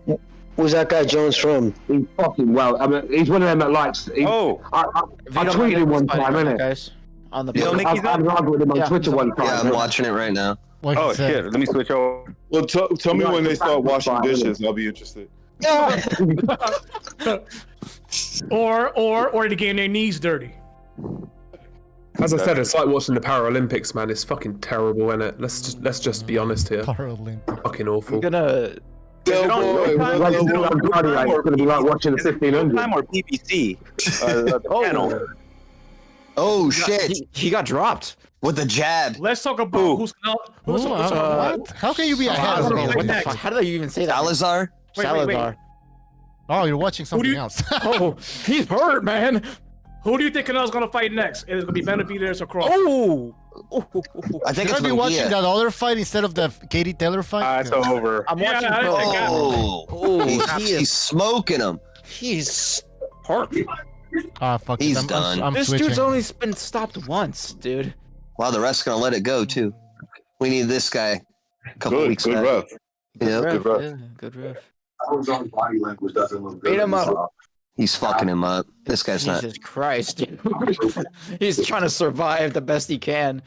I think the ref should be like the only thing he should step in and should be like, do you want me to stop the fight? Oh, he's down again. Oh, he's down. Oh, that's it. Hey guys, you need to mute. Somebody has to mute. Yeah, you guys gotta mute. Yeah. Mute that background. Talking about. Man, they got the lights off and nobody's Is there there. a 3 knockdown rule, or the ref just call it? The ref just called it. All right. There was no 3-round knock. There's no 3-round knock. You know what I mean? Yeah, I hear you. I was wondering because he just immediately did it, like he didn't even look at him. Yeah. Yeah, Milnicki, his dad used to own GH3. That was a fucking beatdown. Jesus Christ. Yeah, he's not going to take a whole lot from that. It's only been stopped once, though. If that's the best women fight of all time, you can stick it up your fucking ass. Yeah. This fight is not the best women's fight of all time. Wait, is it I the guarantee last you round that. now? Is it the last round? It's the 9th round right now. Holding, man. Cameron's fucking bloody as shit. That's what can I tell you right now. I don't know much of women's boxing, but I think from just hearing her name, I think Katie Perry Taylor, she's been around a lot. She's got to be long in the tooth, right? Yeah, they say she's gonna retire if she loses. 35. Yeah. She's I don't think I've heard of her. that's for sure. Yeah, she's old. I don't think I ever heard. I don't really follow way bigger women's than boxing thoroughly as I do men's boxing, but I know like a little bit about it. Get that Katie Taylor off my fucking screen, holding cunt. Yeah, that girl too big Jesus. for Katie. What the hell's going That on? girl's too big for Katie, man. But she has no defense, so like she's like decided to just clinch when I hear like a little background. She looks hurt, Taylor does, but she keeps fucking holding. Get off, you stupid bitch. Yeah, that girl's going for it too, man. She's putting the heat on. She knows that he's gonna probably get ripped off on the cards. Something tells me they're gonna make it very close. A draw. Draw. Yes. Majority draw. Yeah, I can see that. And then there's gonna be a trilogy. Tired as fuck though. Yeah, that's probably what they're gonna do. Basically, bum fights, isn't it? She looks tired, That's man. what it is. Who, Taylor? Yeah. She looks That fucking bitch. She gonna milk gassed. that bitch. She gonna milk that bitch for a final $1.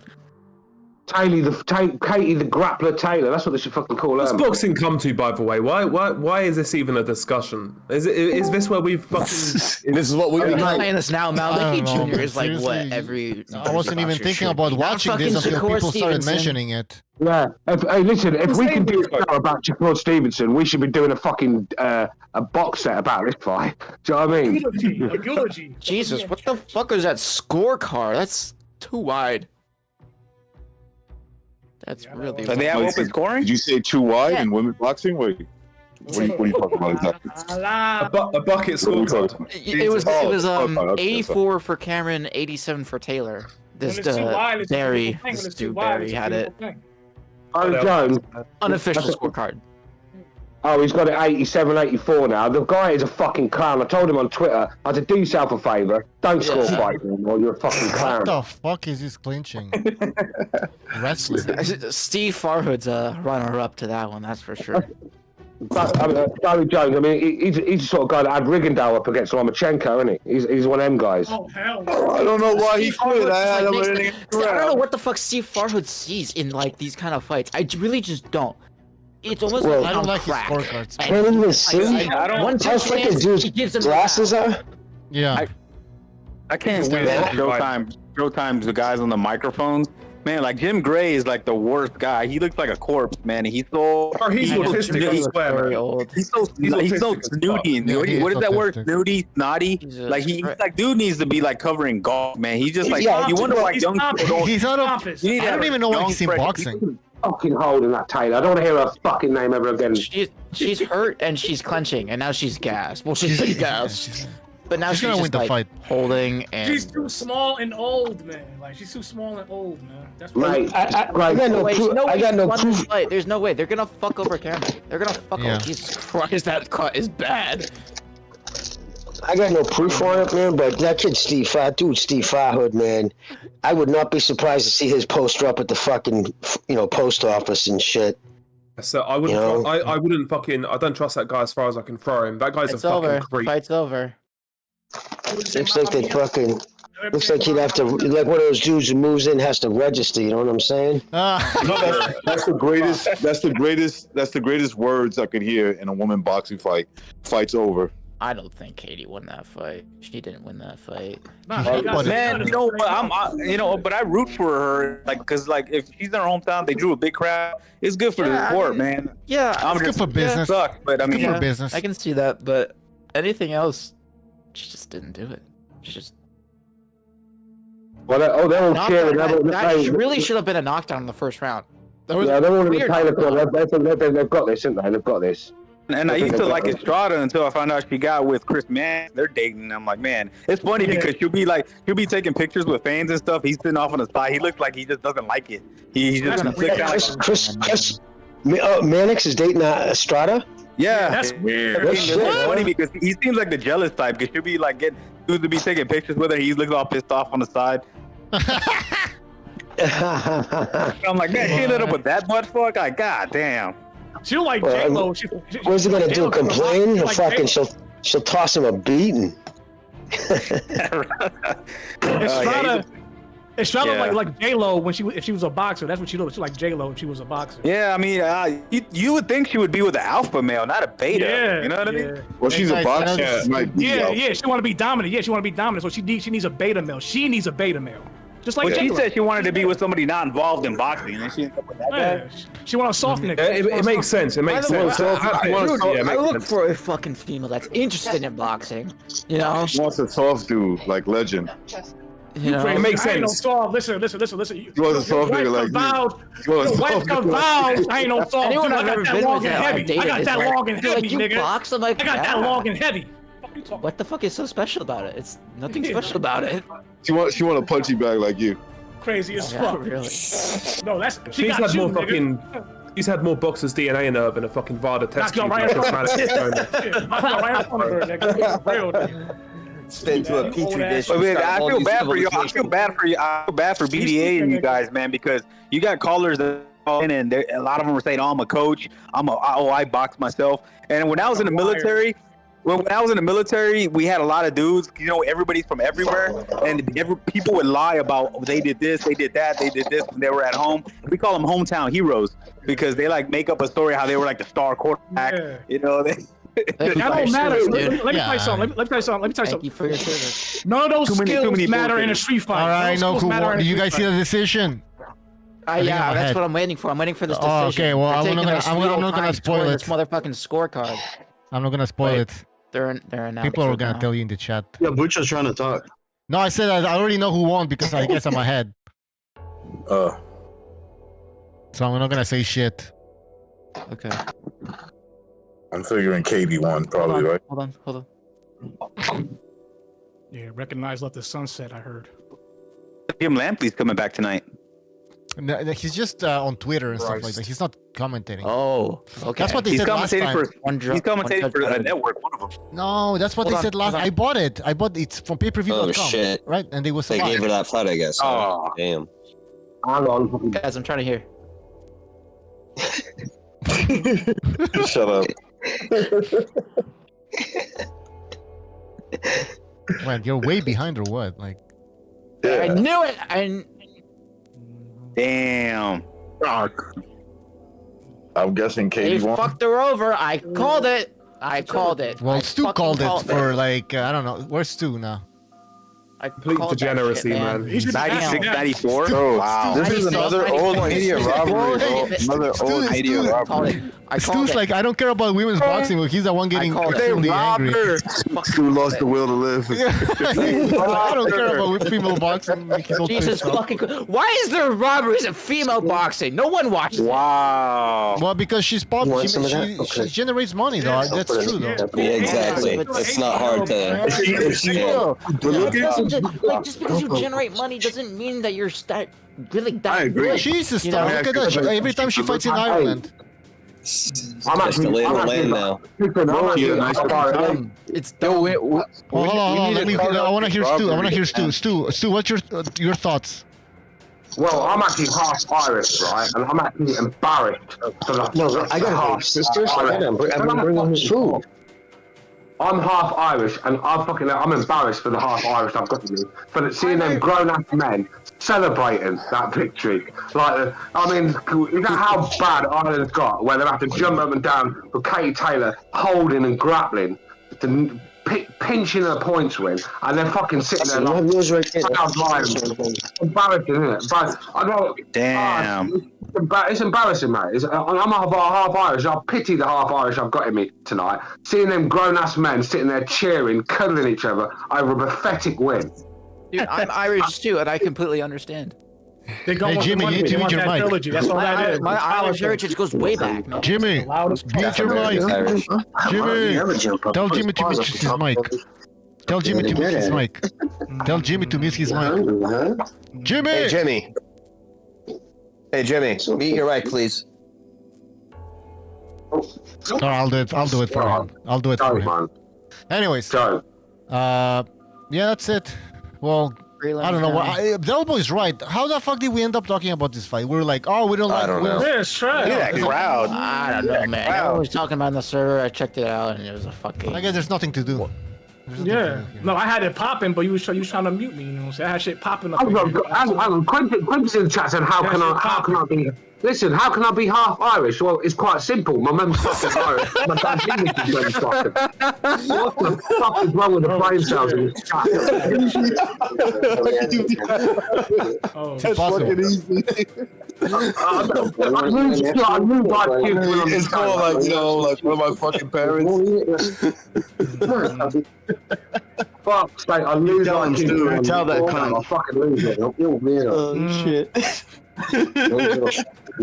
How can you be half Irish? Welcome back, Stu. Welcome back. It baffles me. I mean, I did not occur to him that one of our parents might be half. Well, no, might be Irish. I don't think they ever. I don't think they ever talk to a half Irishman. That's what I think it is. Well, has it ever occurred to him that, like, if I'm half of something, that one of my parents has got to be that, innit? You can't be fucking half Irish and have two English parents, can you? Fuck's sake. Hey, remember Tyson Fury? He used to play the Irish angle before, like at the beginning of his career. Tyson Fury kept, he had like the Irish trunks, and all of a sudden he dropped it. No, it's kind of weird. Yeah, he sucks. Yeah.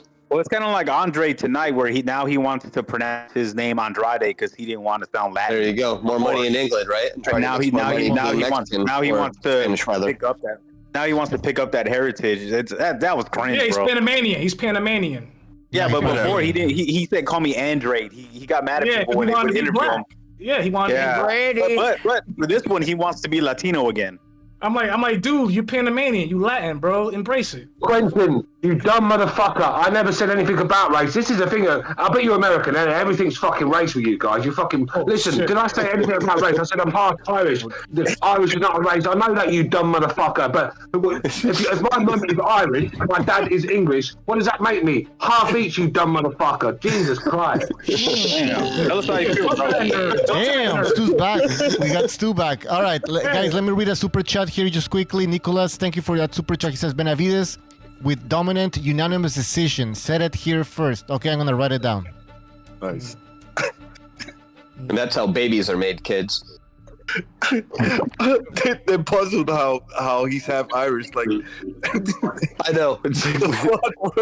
I mean, he should know what the fuck he is. He should know what the fuck he is. Like, he's a grown man. He should know what he is. Like, yeah, you should know. You should know what you are. Like, it's crazy. It's mind blowing that I'm having an argument about this with this fucking turd. Just ignore it. Yo, Stu. If it's not a super chat, don't acknowledge it, okay? I can't help it. Like, the thing is, bro, I can't help it. It's when I see pure just retardation in front of me, I have to call it out. Yeah, he's talking about me too. I just ignore that nerd. He's a nerd. Don't worry about it. He's a nerd. Michael Rivera? Mm-hmm. It is. Hey, yo, Stu, what's it called? I want to get your thoughts. Like, who you think is gonna win tonight, Benavidez or Andrade? I think Benavidez stops Andrade, but I think if Andrade's going to win, he's going to have to stink the joint out and nick it on points. And Benavidez is going to have to have a mental breakdown. You know, sometimes where fighters get frustrated and have a mental breakdown. He's going to have a mental breakdown in the ring to win. For Andrade to win. I just don't see him keeping Benavidez off him. Nope. He just doesn't have the power to keep him off him, and I just don't think he hits hard enough to get Benavidez' respect. And I just don't think he's got enough of his tools to survive. Otherwise, defensively, he can be caught. He's not very durable. I've seen him hurt many a times, and he can catch him. I've seen average fighters hit him clean and hurt him. So Benavidez is a monster. Early on, Benavidez is going to come on strong, and he's going to be a fucking handful for anyone. But it's whether Andrade can frustrate him, take him out of his game, have him down. That's the only way. And he's too heavy to do that. He's too heavy to do that. Yeah, he's too heavy to do that. Yeah, he's too heavy to do that. I think he'll be negative, as he said. Can't sustain. His legs can't sustain the weight for him to run and stick the joint out. He's going to get. Your Muhammad Ali wannabe Michael Rivera is on right now in the prelims. Oh yeah, Lipinets is in. Dude, Lipinets is all right, even though he's fucking shits to bed most of the time. Are they saying that he looks like Ali? Is that what they're saying? He does look like Ali, but he has Ali planted on the front of his trunks. Oh no, he does? Yes, he does. Oh, Yeah, hell no. He's basically a fucking Ali cosplayer, complete bum. Basically. He's like achieved nothing to Ali's extent. Yo, that's he looks like him. That's pretty much about it. Oh, let me bank on I look like someone that was a legend. Pretty much. It could work. Hey, recognize. Remember when you said that when you were younger you had like long hair, and then Stu's like, oh yeah, a young Antonio Banderas.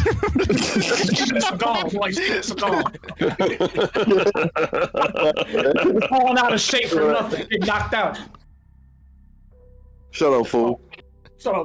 See, I got it right, don't I? You falling out of shape for nothing. Get knocked out. Dude is on his back foot. Drag you by your ponytail. Running around. Damn. Drag that shit. He's leaning with the crown of his head too. Mm-hmm. Is he fighting Lipinets, yeah? Yep. He's running. Big time. It's only the first round.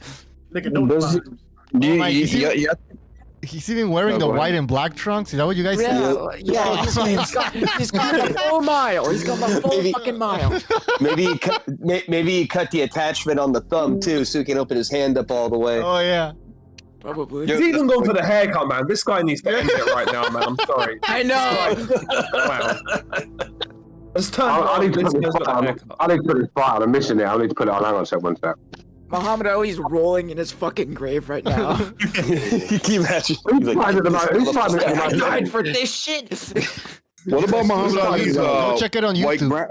What about Muhammad Ali's white grandson? Is he still fighting? Overhyped. Yeah, you know he cut him. You hear Top Rank cut him. That's what I heard. What made me laugh about Muhammad Ali? I have a theory. To win against. I have a theory about Nico Ali. Yeah. I think I know who he is. What do you mean? He's 20%. For sure. Ali. Uh-oh. Explain that. No, he's 25. He's a YouTuber. Oh, yeah. You're 25. There you go. 25%. 25%. What's up on this fucking fight? I like the 20% better. Yeah, just throws people off. Yeah, this is fucking like what the fuck? What do you mean you're 20% black? Jewish? No.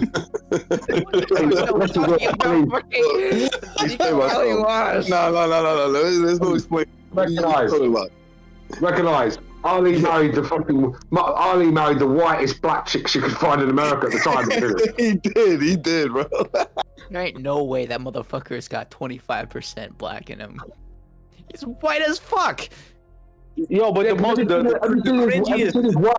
wives will fucking basically white themselves. I mean, if you look at Muhammad Ali, though, you can tell he's got to be European in him down the line. He's not like one of them. The cringiest thing about it all is that when he came out to boxing and then he added on Ali's name because he didn't have it before, and then he put on cornrows. He's just trying to look black. It was cringe, bro. Yeah.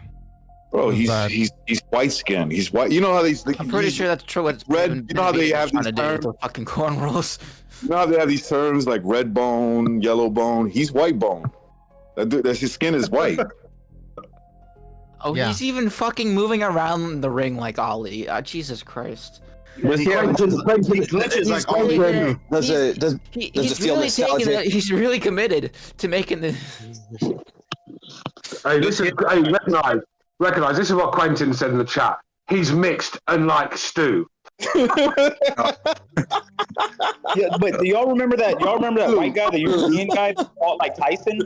You remember? And he upset one of the prospects on Showtime. That's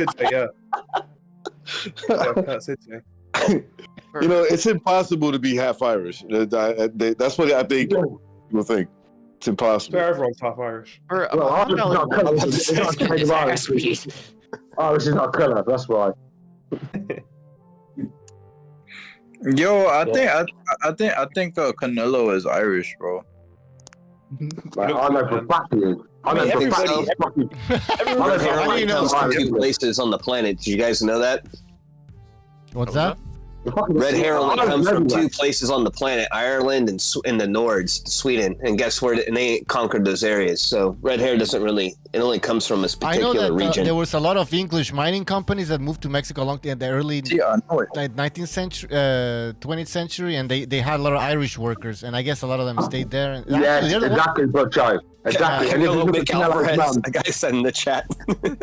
They're the ones that introduced football, by the way.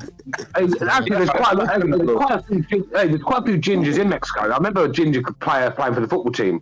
A ginger guy used to play for the Mexican football team a little while back. Yeah, there is. There's redheaded Mexicans, man. Like I got a couple cousins. They got like light skin, reddish hair. Yeah, they're exist. He said this other guy said in Russia. I said, well, that'd be because of all the fighting they did. There's a lot of crossbreeding there. I'm just waiting for this dude to do the fucking rope-a-dope. I'm just waiting for it, man. Well, I mean, tell you what, I'm looking forward to the fucking Parkinson's fucking cosplay. That's oh my god, man. He's gonna start faking it later on. That's a whole new meaning to a fucking Ali shuffle, isn't it? Jesus. Okay, now. This is what boxing? Hey guys, is this where boxing's at now? These people like pretending to be other boxers, like that's how bad it is. Sooner or later, man, we're gonna get a Mike Tyson cosplay. Yeah. There already was one. How can I even find? It's true. There was one in the late '90s, no, early 2000s. Oh really? No. It was pretty recent. It was a white guy from he was somewhere from like Eastern Europe. He was an Eastern European. There was a Mike Tyson that. Oh, I gotta look it up. Yeah, he upset Showtime. Vito Melnicki's dad was promoting under GH. I forgot his name. Fucking. Oh, Kurt But he fought just like him. He had the black trunks. You know, the shoes with no socks. Oh, good lord. He was good, man. I don't know what happened to him. He got sent to prison. Yeah, he got sent to prison. It was shit. Yeah. Oh shit. Damn. He's really following in those footsteps. Yeah, he's really doing it. He's really going in. What did he go to prison for?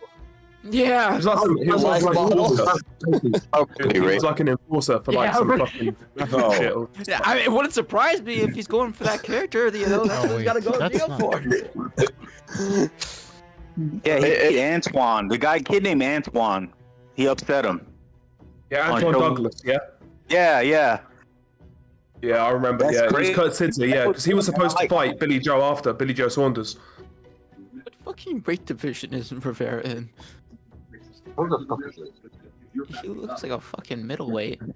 He's a junior welterweight. They are allowing this dude to hold way too much. Yeah, he's going the extra mile. I'm telling you, man. He's becoming his full Ali. Ali did hold a lot. Ali held a lot. You don't know that. I can just tell that his coaches are visibly cringing every time he wears this getup. Yeah. They're like, what the fuck? What's it called? There's a great atmosphere in this arena, isn't there? Fucking hell.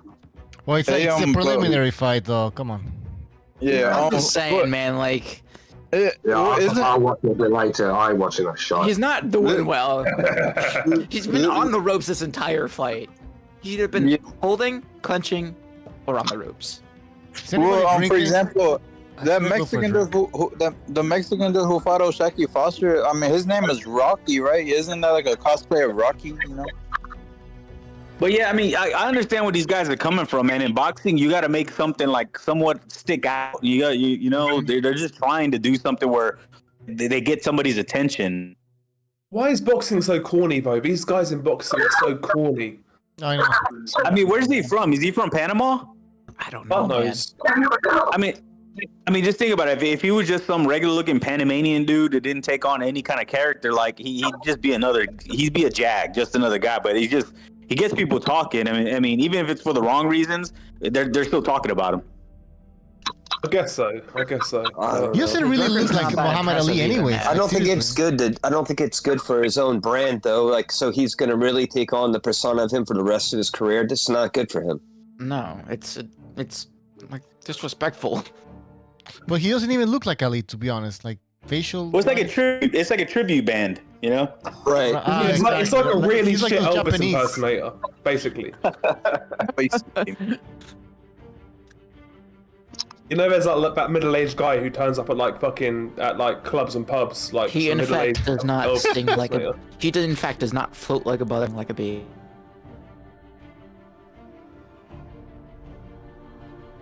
He was always doing like the little kicks and punches in the air, and making the noises like Bruce Lee. He thought he was Bruce Lee, and the other dude in the military, he thought he was Blade from that movie Blade. Yeah. Like he would dress like I used to do that. I used to do that too, but I was a kid. I had the Bruce Lee pants, you know, those little kung fu pants with the kung fu shoes. But I was a kid though. I was like 8, 9 years old. I got a story that makes you laugh, guys. About this child. When we was at school, this fucking guy came over from somewhere like Japan or somewhere like that. And he was quite a big fucker, right? And we all thought he was a fucking Shaolin monk, the way he was going on. And he kept doing all this Bruce Lee stuff, shadow boxing. Everyone was scared of him. Well, one time we were around this house, and he's kicked off, and he started doing the fucking Van Damme shit. And everyone's shitting their pants thinking they're going to get chopped up. My mate's gone up to him and stuck one straight on his chin. He was sleeping for about 15 minutes. One shot. Well, somebody said earlier that like you meet people and they'll say like, oh yeah, I fought in the gloves, or I used to box. Yeah, hometown heroes. We call them hometown heroes. And I can tell in I wouldn't even need somebody to fight. I don't need to see any videos. I just say shadow box, literally 1 minute, 10 seconds. You know what I mean? You can tell. This guy looked like fucking Bolo Young. He looked like he could handle himself, and he started. He took his top off. He started doing all the fucking all that stuff, and everyone's shitting their pants. Everyone's like, "I'm not fighting him." My mate's like, "Fuck it." My mate once he was sleeping for about 15 minutes. The guy couldn't fight for toffee. Yeah, I had two coworkers. I had two coworkers jaw jacking at each other. One guy was like, "Man, he don't know. He can't fuck with me. I do Kronk. I'm like, "What do you mean you do Kronk? Like the Kronk gym?" I'm like, "You do, or are you? What do you mean you do Kronk?" Like, he was fully. Sounds like a drug. But he was talking about the gym, you know, because where Manny Stewart. I was like just the way he said it, I'm like, I'm shitting, bro. I do Kronk. Yeah, you go there. You mean, dummy? Yeah. It's like I do wild card. I do wild card. And Kronk week. I'm saying I do UFC, innit? You know those people are full of shit every time they say that. I do UFC. Okay, bro. Yeah, I actually had someone tell me that, like, they were trying to scare me, and they told me, yeah, I train UFC. Like, what? Oh, no, the new one said I train UFC. Hey, the amount of people that do jiu-jitsu all of a sudden in the UK, well, I can't find one jiu-jitsu gym anywhere in the country. Hey, bro, I've never heard of anybody in this country who does fucking jiu-jitsu. It's either fucking boxing or maybe Muay Thai or kickboxing. That's it. Yeah, but just about it's big. It's big in America. That's never big, guys. Shit, you guys always like to striking more. They just opened a crazy jiu-jitsu gym here, like. Yeah, but everyone It's big in America because people want to play the role of being a fighter, but they don't want to get hit in the face. So it's their way of saying I'm a warrior, but I don't get punched. But America's fucking massive, though. That's one thing about fighting American that scare me. Because I've got no ground game. If he gets me to the ground, I'm fucked. But they all wrestle, don't they, in America? Half of them learn to fucking wrestle. Yeah, well, that's what I was going to say, though. America, it's so fucking big. Like, if you go to the Midwest, you will run into a lot of wrestlers. If you go into California, you're going to run into everything. Because a lot of people just go to California to live. So you run into jiu-jitsu, judo, Muay Thai, boxers. Everything's in California. Well, America is big on, like, what's new, what's trending. So right now it's kind of like trending, so people do it. They dabble in it for like a couple of months and they get bored and they just move on to the next thing. I'm not gonna lie, Val. I would like to train wrestling to actually try it out, kind of thing. There's nowhere in the UK where you can do that shit. It's the best skill to have in a street fight, wrestling, because even if you're getting rocked, you can grab hold of him, you can control the fight. I think a good one fighting multiple people. Yeah, but a good punch is gonna bail you out of anything. The dragon, where you got to get fucking nunchuckers out to beat around 50 people. I'm talking about a one-on-one.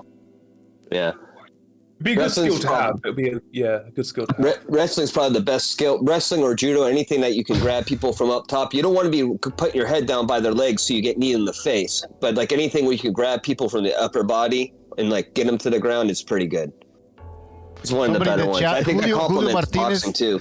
Julio Martinez in the chat says, I want to knock out... If you watch street fights in the UK, it's all hands, but you watch street fights in America, these motherfuckers are grabbing them, fucking body slamming them on the ground, fucking getting them in arm locks. I'm fucked if I get in a fight with someone that can do all that, because I can't. All I know how to do is box.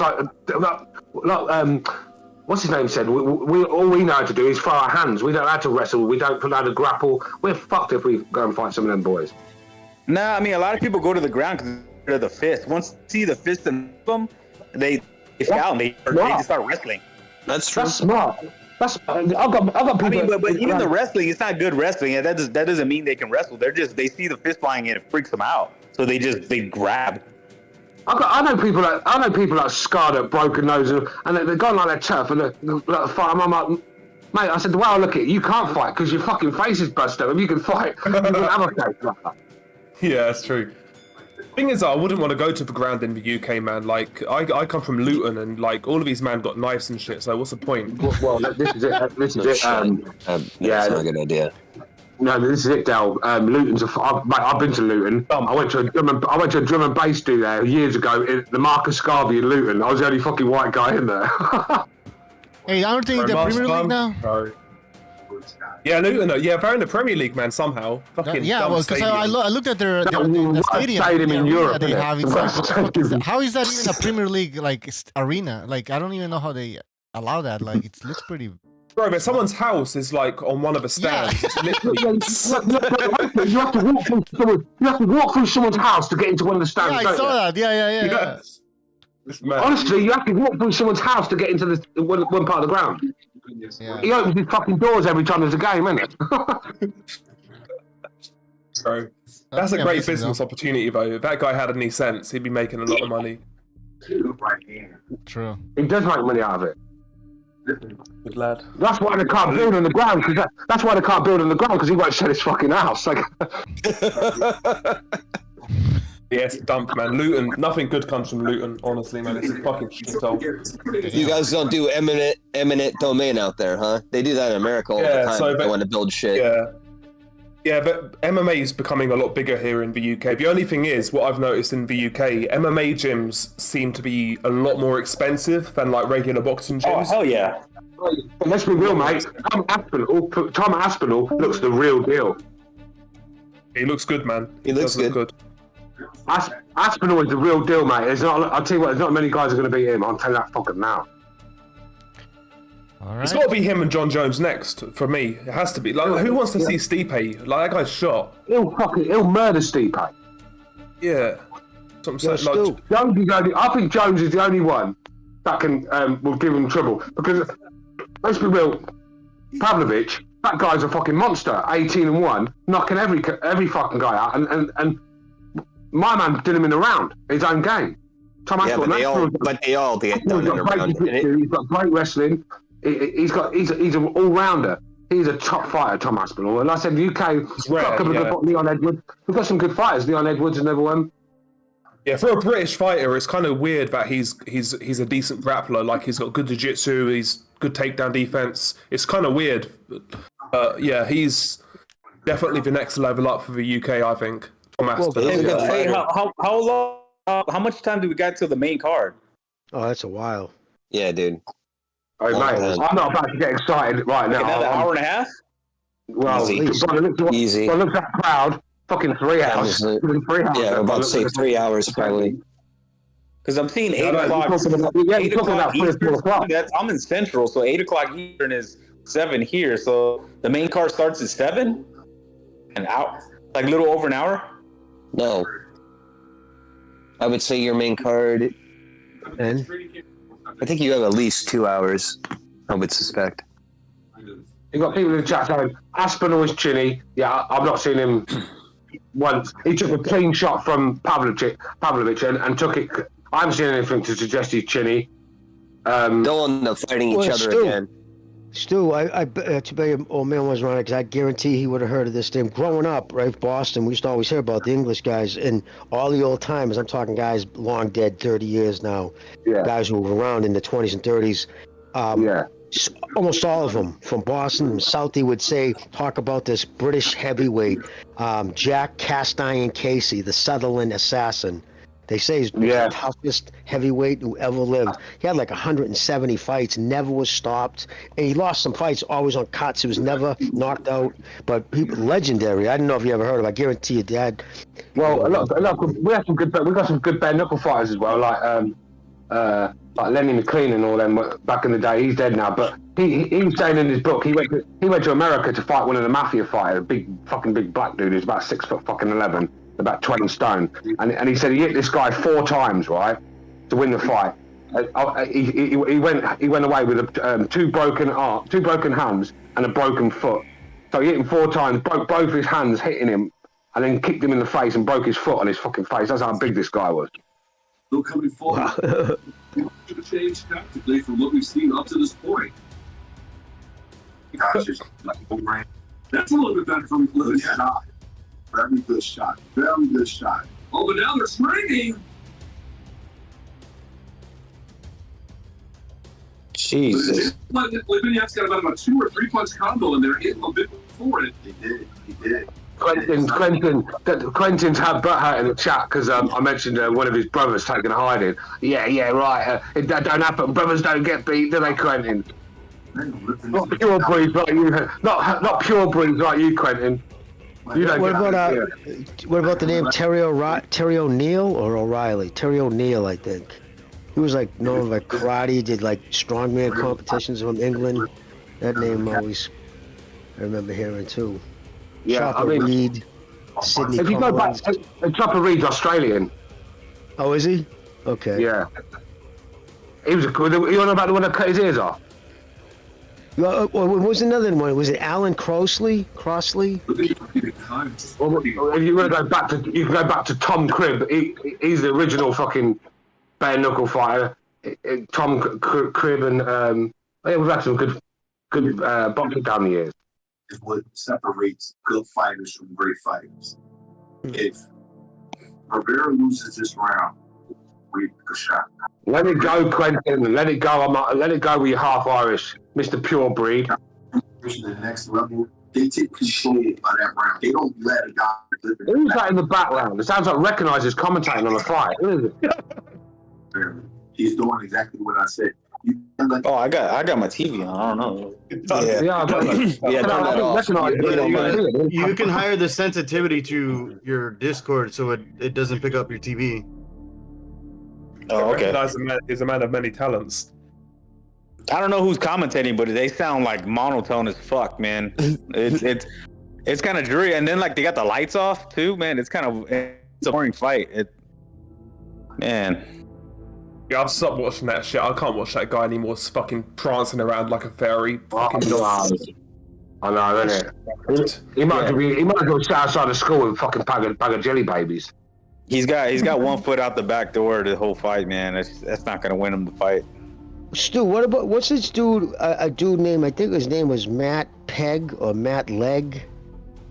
Oh, you want about the one that he's used to spar Tyson? Did he used to spar with Tyson or something? Oh, Matt Leg. He fought. Who did he fight? He fought. Joshua. Yeah, he's from Milton Keynes. Yeah. Yeah, that's all right. He's from Milton Keynes. Who did he fight? Del Boy. He fought some good fighters, didn't he? He fought Joshua. I know that much. Joshua, that's it. He fought Joshua, didn't he? Yeah, he fought Joshua. That's right. He used to hang around with Dave Courtney and all them, didn't he? Yeah. He committed suicide. Did you know about that?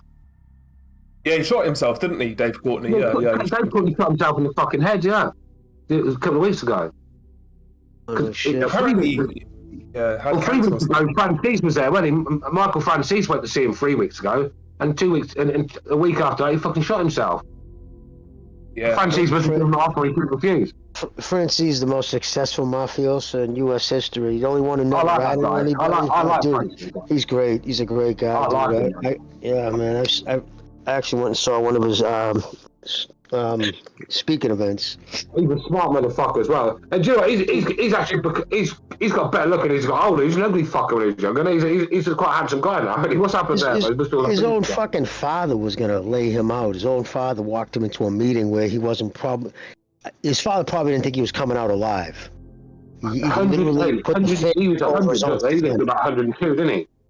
Yeah, he lived to 100 years old. Was some mafioso right to the end. He was the oldest federal prisoner. He was 98 years old in the federal prison. But that Francis was saying, yeah, that his dad was the reason why his sister committed suicide. One of his other sisters died early in the 40s. A brother was a drug dealer in the grass.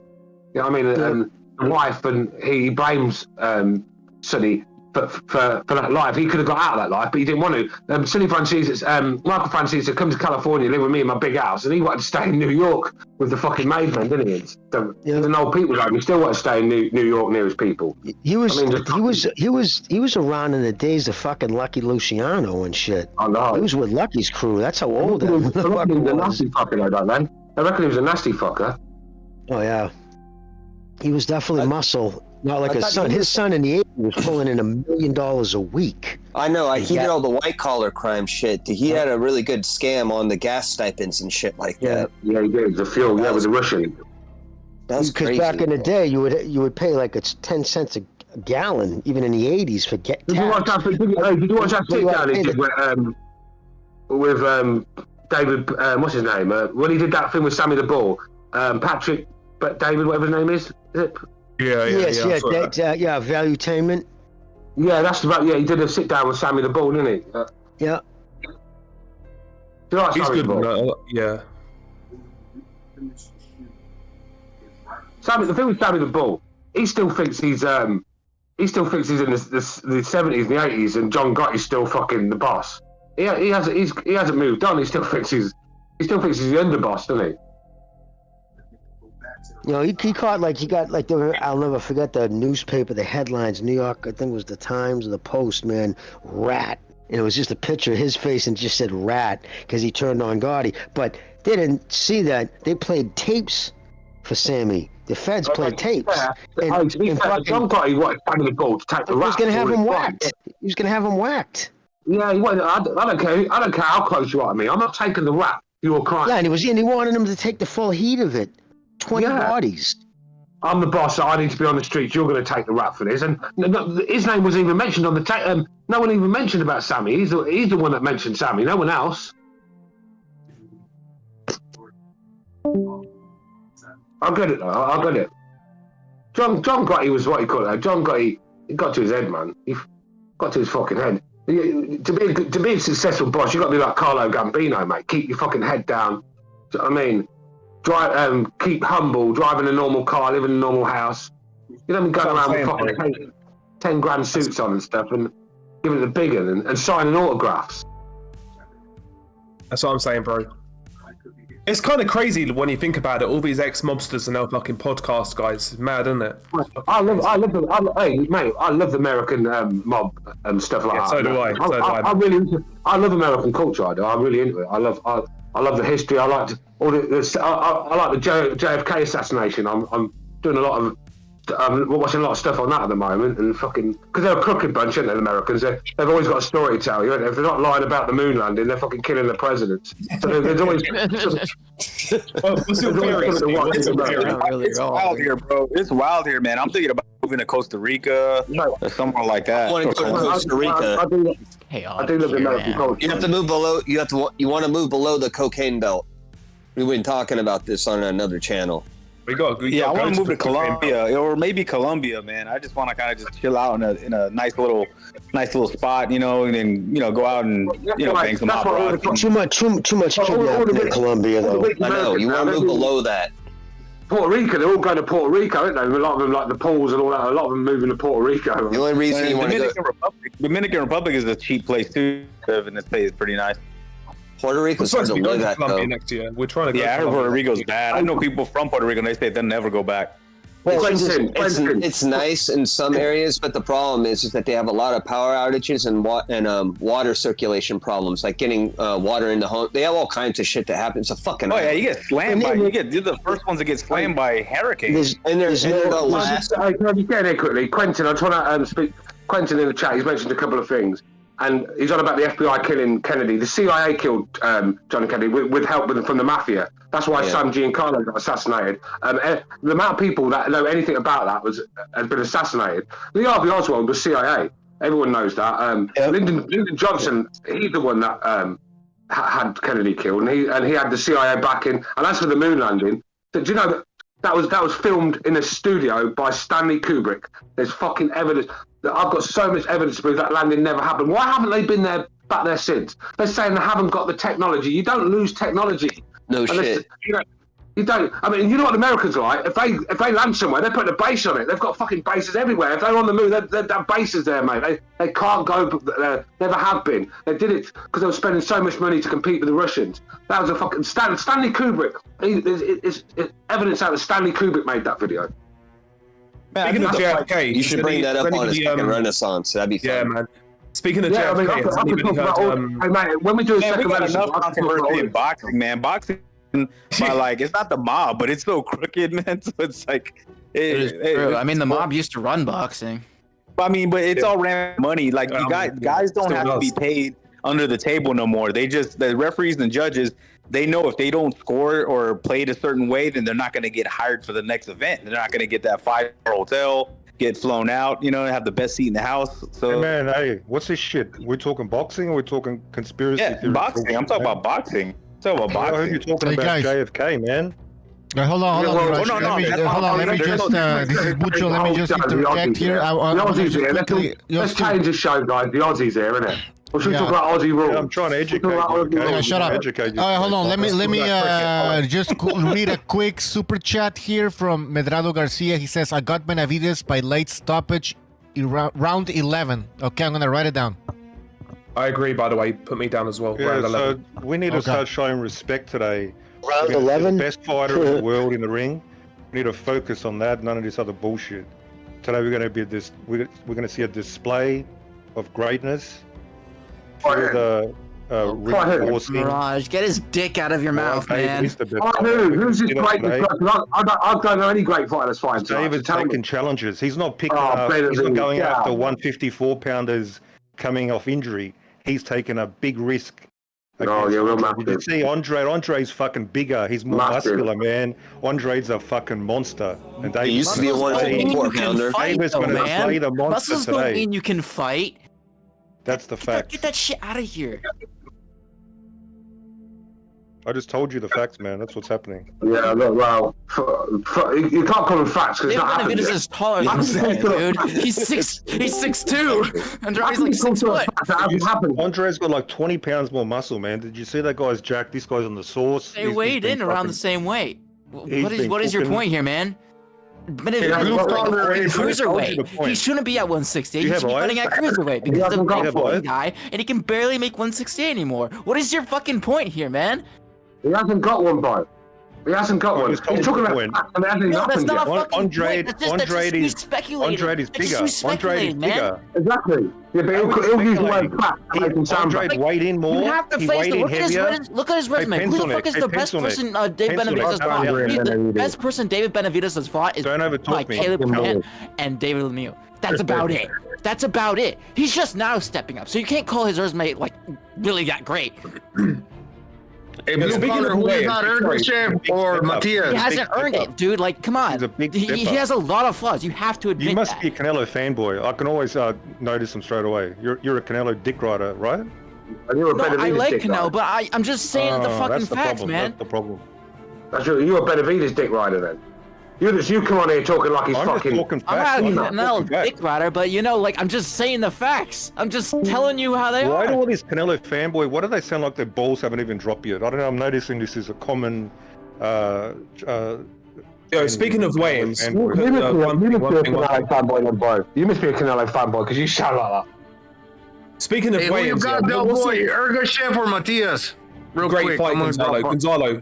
Gonzalo, I think it's the best fight on the card. I think Ergashev's a very good boxer puncher on the out. He's a good long range boxer puncher. His inside game to me is lacking. I think he'll start well, probably be up after 4 or 5 rounds. He'll then get broken down and stopped late. I've got Matias late in a good fight. It's the best fight on the card in my opinion. I can see the upset. I can see Ergashev pulling it off, but I've got Matias. It's a great fight, in my opinion. Excellent fight. Yeah. Yeah, can't wait for that one. Cool. Thanks. It's a fight that I'm not gonna fucking kill myself to stay awake to watch. If I happen to be awake when it comes on, I'll watch it. And the days of me doing that are over, especially not for fucking Andrade. I mean, I've stayed up plenty of times to him, and he's nearly put me in a fucking coma, and I haven't woke up. No, but David's not Andrade is the X factor, man. Andrade is the X factor, and it could be one of those fights where it gets really boring. He'll pull off a Charlo. He has to do that to win the fight, though. That's his only way of beating Benavidez. He's gonna have to nick it. He's gonna have to stink the joint out and try and pop shot his way to a point, which he's not gonna do. But that's his only way. If he goes to fight with Benavidez, he's getting knocked out early. But the thing is, though, can I just say about this weigh-in I'm thing? not going anywhere, J. Cole. Don't get your hopes Yo, up. man. I'll be one here a sec. long time. Before people were talking about this weigh-in, what is this in boxing now? All of a sudden, there's like the ceremonial weigh-in, but then like there's the official weigh-in beforehand. Why has that all of a sudden become a thing in boxing? Yeah, that's foul play. strange. It's foul play. That's why. It's Jimmy, foul is Jimmy play. there? When did it start, Jimmy? It's recent. Yeah, because first off, it went to the next day weigh-in, 25 years ago. Before that, it was the same day weigh-in. That's when the fight was legit. There was no weight bullying then. Wasn't it Arturo Gatti that changed all that when he nearly killed someone, putting on 30 pounds in about an hour? Well, it was, it was, and I think the death of the Korean kid Kim. I thought Arturo Gatti was the one. It was the final nail in the coffin. I remember him putting on about 28 pounds in a couple of hours, and he was like 4 divisions bigger than this guy that was in the ring with him. Then he killed the guy, didn't he? When you get to sleep overnight, it's outrageous how much size you can put on if you know how to manipulate it. It was like 6 hours early, I think. That's what I'm saying, Mirage. Exactly. That's what's happening now. So they do the weigh-in in the morning, the official weigh-in. There's no media, but the ceremonial weigh-ins in the evening time. Yeah. It's super weird. It's been the last couple of years. I want to tell you why. I'll tell you why. If they do a weigh-in early in the morning, that means the party that's having problems need the whole day to rehydrate. If they need it later on in the day, it's because they're having trouble making weight. They want it early in the morning, they may wait, and they need more time to rehydrate. That's why they do it early in the morning. But wouldn't it be better to have a couple of pounds, like give or take a couple of pounds? Like if you're a couple of pounds over, you can still fight, sort of thing. Wouldn't that be better? No, you can't. How do you draw the line? It's all about advantage with them. At the end of the day, bro, it's not what time fight night comes in as it is now. There's not going to be a lot of difference in the weight because they're putting on so much fucking weight. Yeah. So there's not going to be a lot of difference, is there? No, but when someone weighs in early, right, early the next day, early in the morning, that means to get more hydrated, so they'll be more healthy coming into the ring. Whereas they kill themselves overnight, they won't be as strong as they would be on the next night. That's why they come in early. The guys that come in like late, and do weigh-ins late is because they have a hard time making the weight, and that's on them. You know what I'm saying? So that's why I'm like that. I'm sorry. Go ahead, guys. Go ahead. Well, Haney Lomachenko was 36 hours. Mm-hmm. He had to replenish to put on weight. Yep, that was early in the morning too. Well, almost 2 full days they let him put on size. That's why he was so big in there that night. It's just ridiculous. Yep. That was in the contract too. That was in the contract. Yep. That's how you weaponize it. Yeah, because they know how to do. I don't like, think it's standard across everywhere. Boxing is just specific states. Yeah, it's supposed to be. Yeah, it's supposed to be 24 hours, no less than 24 hours, or no more than 24 hours. It's on the state. 36 is just crazy. Yeah, it's on the state in the fight. Like what type of fight is who's in the fight? You know what I mean? So that's what that. And they did change it to make it healthy. That was the whole idea behind it, because they said guys they're going in the ring too emaciated, like they're weighing in the morning and they're fighting at night. They try to get a nap in, because when you have REM sleep, that's the only time your body actually grows. You can put weight on, but it's not weight that you're going to use. It's actually not even good to put on a lot of weight if it's not put on while you're sleeping, because it'll just become heavy quick. You'll just get tired. You'll hit a wall fast. So they say guys are just doing too much. You know what I mean? So to make the sport healthier, we'll do the next day weigh-in. Yeah. And now they weaponize it. Cheap Ali knockoff dude in the ring, man. He's literally got Ali on his trunks. Yeah, I know. That is blatant like disrespect, man. Like that's crazy. Just because you look like the dude doesn't mean you put Ali on, and you're not even good. Like stop. Like what the fuck?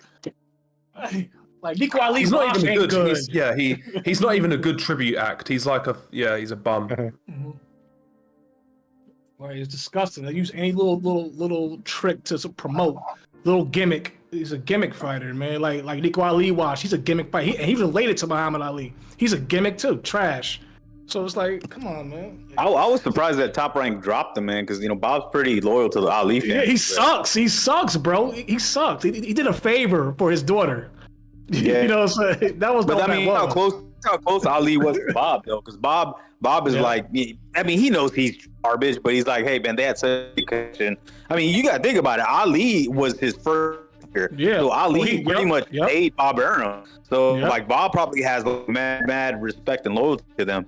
But it's like, what can he do with a guy? I can't make no money off of. Yeah, you little novelty act, but you just lost to a journalman. Like what can I do with you? Yeah, I mean that, but I can't.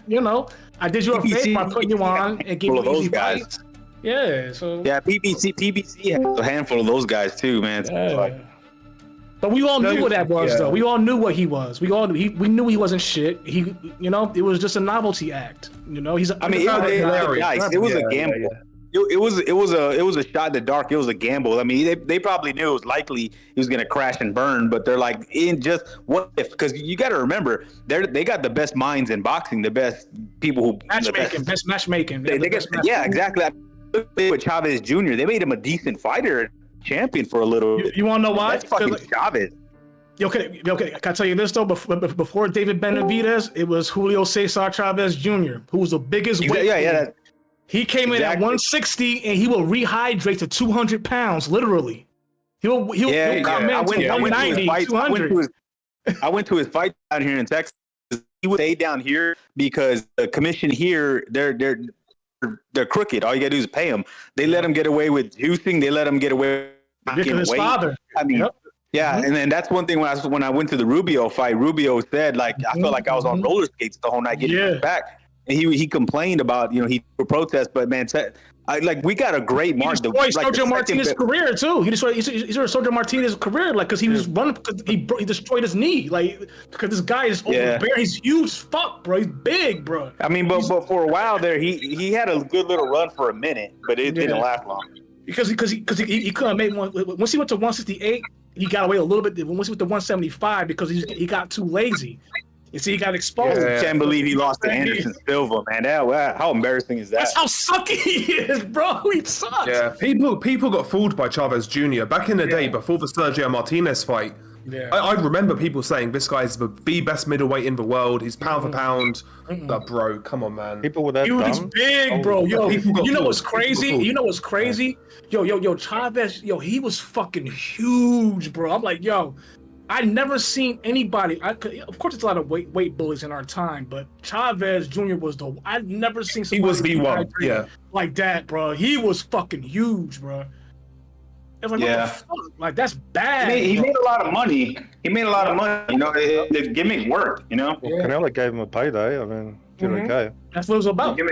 Yeah, and after that fight, I tweeted out a video. My homeboy saying, I don't know how he gets these videos, man. He's like an insider. But it showed Chavez Jr. in the hotel room, and he had like these 3 broads. They sold his check. He got robbed, didn't it? I put that out there. That shit went viral, dude. But I'm like, this is how Chavez Jr. wallows in self-pity. Yep. So these guys don't give a fuck. Check, though. That's the thing. They can't cash his check. They can't cash. These guys don't give a fuck, man. They're getting paid. You know. Yeah. So that's why I don't feel bad about making fun of. That's why I don't feel bad about making fun of him, because at the end of the day, he got fucking paid. He got fucking paid. But you know what though? It's not really his fault, because his Chavez Jr. and his brother Omar, like, those guys was raised in richness. They have everything, right? They have everything. You're not like Chavez Sr. came from the mud, bro. That dude came from the mud. But Chavez Sr. was fucked up. That's why he became who he was. Yeah. But the thing, Chavez Sr. was fucked up. I mean, when it comes to his kids, man, he was kind of fucked. He was all, he's a piece of shit. Yeah, of course. Yeah, he was abusive and shit. And honestly, man, I'm Hispanic. I'm Mexican, right? But dude, I tell people all the time, man, Chavez is a dick, dude. I don't like him. I don't like the dude. No, you know what? Him as well as Oscar, right? They have a lot of kids in Mexico, man. Oscar's cool. I know, but they got a lot of kids. Oh yeah, but Oscar, I can't stand Oscar, bro. I can't stand him. I love him as a fighter, I love Oscar. But he's a nice guy. If you ever meet him and like you get to chat with him, he's actually a really cool guy. You know that, I'll give him that. Yeah, he chilling, doing coke, fucking bitches. Like, what else can you not love? Like, he's living a life. You know? Yeah. I just felt like that he was irresponsible when it came to his promotional company. With Al Heyman and Schaefer took his fighters. And it's funny because I actually interviewed him after all his fighters got stolen from him, and I'm like, hey, are you the biggest comeback story of the year? And he's like, yeah. But now that I look back, I'm like, man, it's his fault. Like, he's a fucking. Can't fall asleep on. Yep. Yeah, you can't fall asleep at the wheel. You can't fall asleep at the wheel when you got people's livelihoods, their careers in your hands. And that's why I don't even blame the fighters for going for Al at that time, because at that time, Al was just the choice, because Oscar's he was. But can I tell you? He was only he was the face of the company. Like Schaefer and Heyman, like Schaefer really ran the company. Like Schaefer and who were the matchmakers for Oscar? One of them left, but the other guy's still there. It was Schaefer and the 2 Spanish guys. Schaefer was Gomez, Gomez and. Yeah. Gomez, yep. But what's funny is that fighters can't stand Oscar, man. He's just not like all his fighters. He's the golden boy. He's the golden boy, man. Come on. Man. I mean, Ryan hates him. Ortiz doesn't like him. Remember, he was giving Ortiz the cold shoulder, not even going to his fight.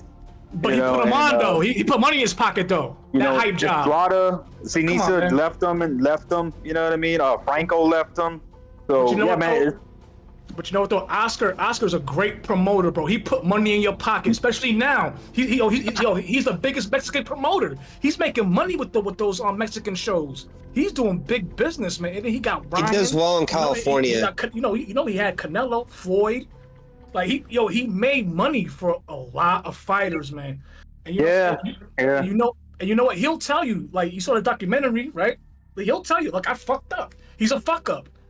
Like, when it comes to his personal life and everything, that documentary was cringe, man. I think it did more to like hurt his image and his image, because people walked away like, man, this guy's fucked up. No, he was shady. You got to think about how many trainers did he have? Yeah. He was a dickhead for that. He's like Ryan. He's a little Ryan. I'm telling you, man, Ryan's his son. Ryan is his son. I'm telling you. Yeah, it is. I think so too. He's got to stop acting like the crazy ex-girlfriend when it comes to Canelo, man. Because now Canelo's on interviews and he's telling young fighters, do not go with Golden Boy. And when you have an icon like Canelo telling fighters not to go with Golden Boy, that's not good for business. But can I tell you this though? Oscar looked out for his fighters, man. He looked out for Canelo. He said, before he went to rehab, right? He said Canelo is not ready for Floyd. Don't make that fight. Schaefer wanted that fight bad. Oscar was like, no, the kid's not ready. With the rehab, they made the fight. Now with Ryan, right? Ryan, he's trying to tell Ryan, why are you agreeing to these clauses with Tank Davis? Why are you? He's trying to stop him, man. He's trying to look out for your fighter, man. He's trying to look out for you, right? And they just do what they want to do. Oscar knows the business, man. It's just like he's trying to prevent you because he has the best insight because he's in the business. He's a fighter. He's an all-time great. He only does that though when it's convenient for him, though. But his money is involved, so he's really gonna look out for his fighter. His money, because like his future is involved, so he's really gonna look out for his cash cows. Like he told Canelo, you're not ready. You're not you're a good fighter, but you're not ready yet. Yeah, but the problem with this era is they're looking at the dollar signs. Yeah. They were looking at the quick money. Yep. So Canelo got the quick money and he wasn't ready, and he went in weight drained and he was young. Green versus Floyd. See, that they saw was the money. Same thing with Ryan. It's the money. Now he's regretting it. It's like, I want a rematch. I want to be 100%.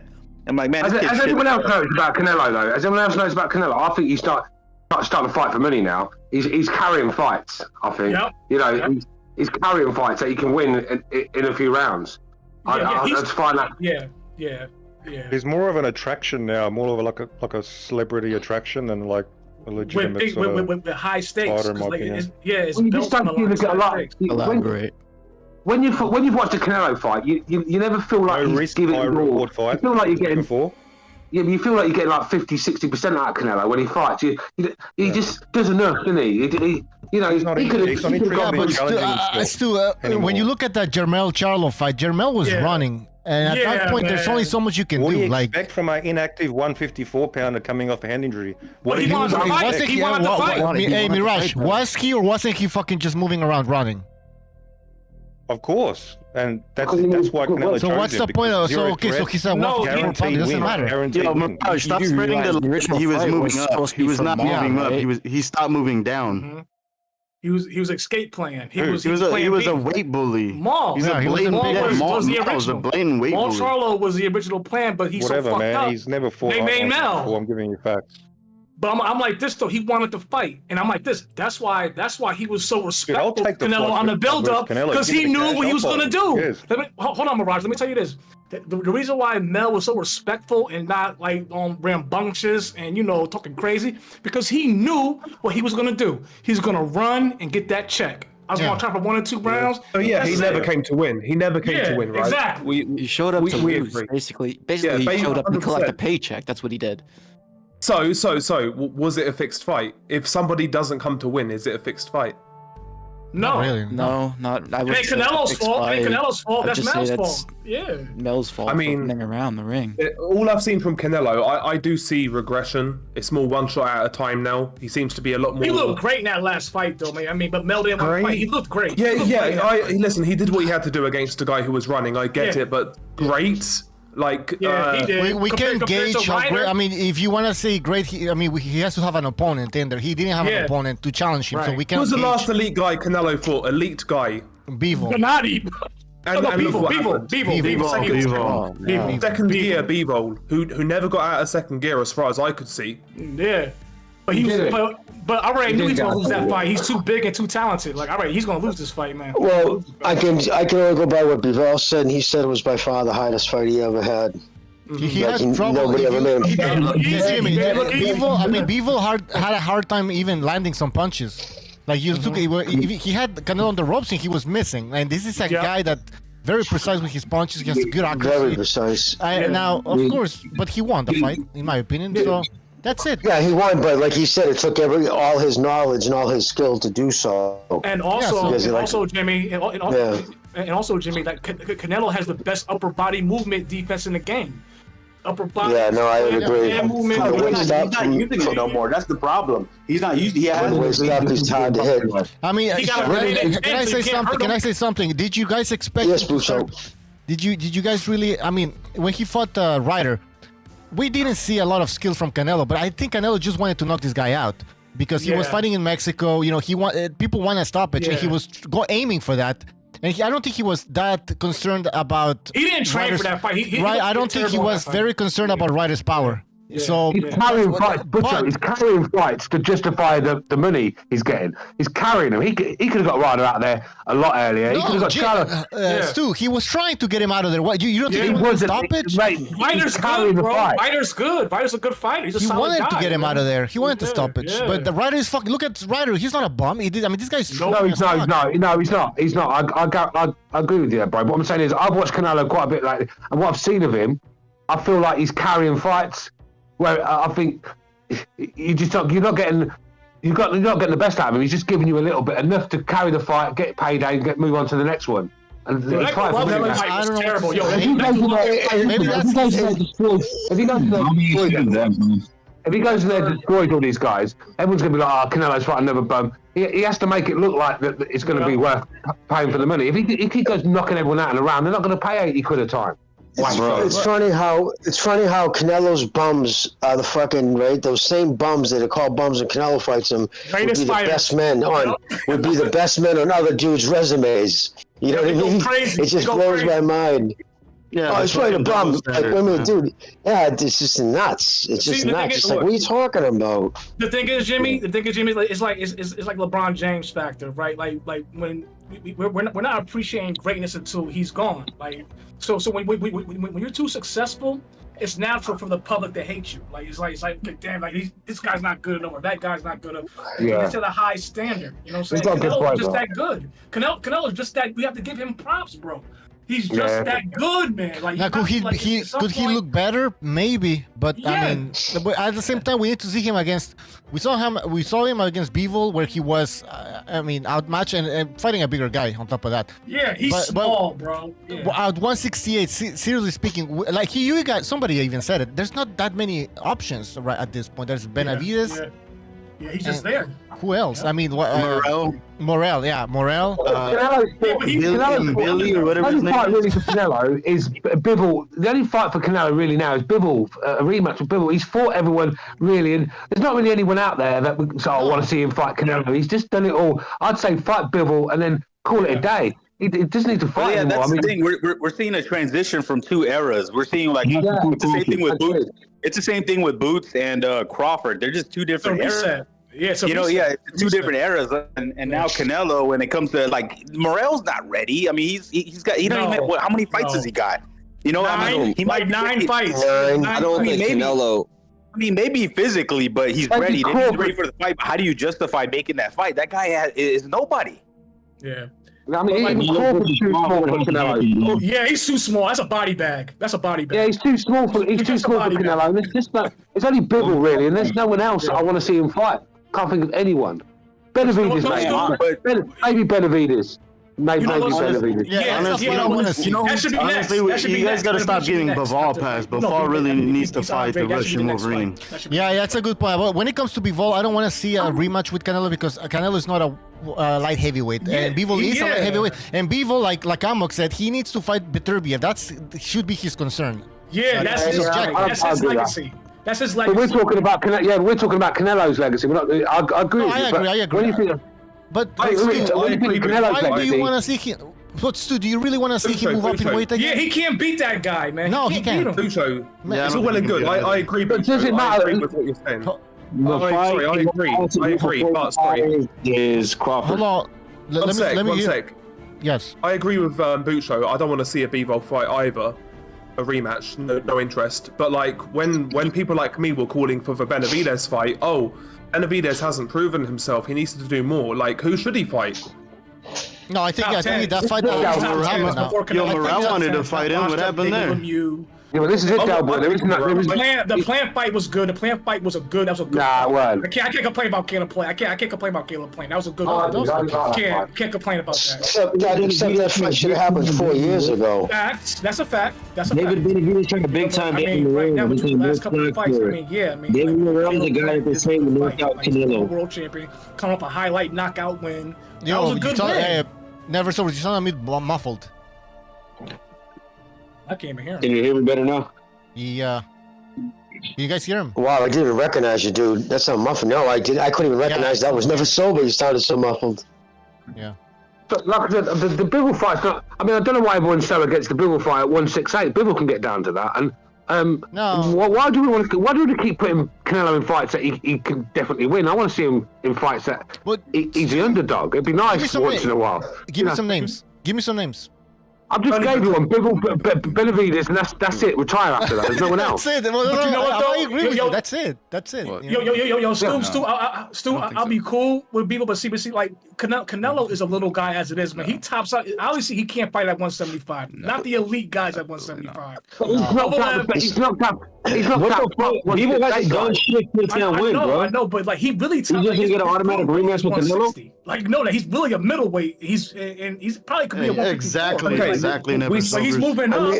We keep giving Bivol a fucking pass for no reason. He beat Kovalev. It was just a bad matchup for him. If you look at I don't know why everybody doesn't realize it. No, but his legacy is being tainted because he's not fighting the number 2 guy in the division. You guys, I think it's DAZN something weird with that.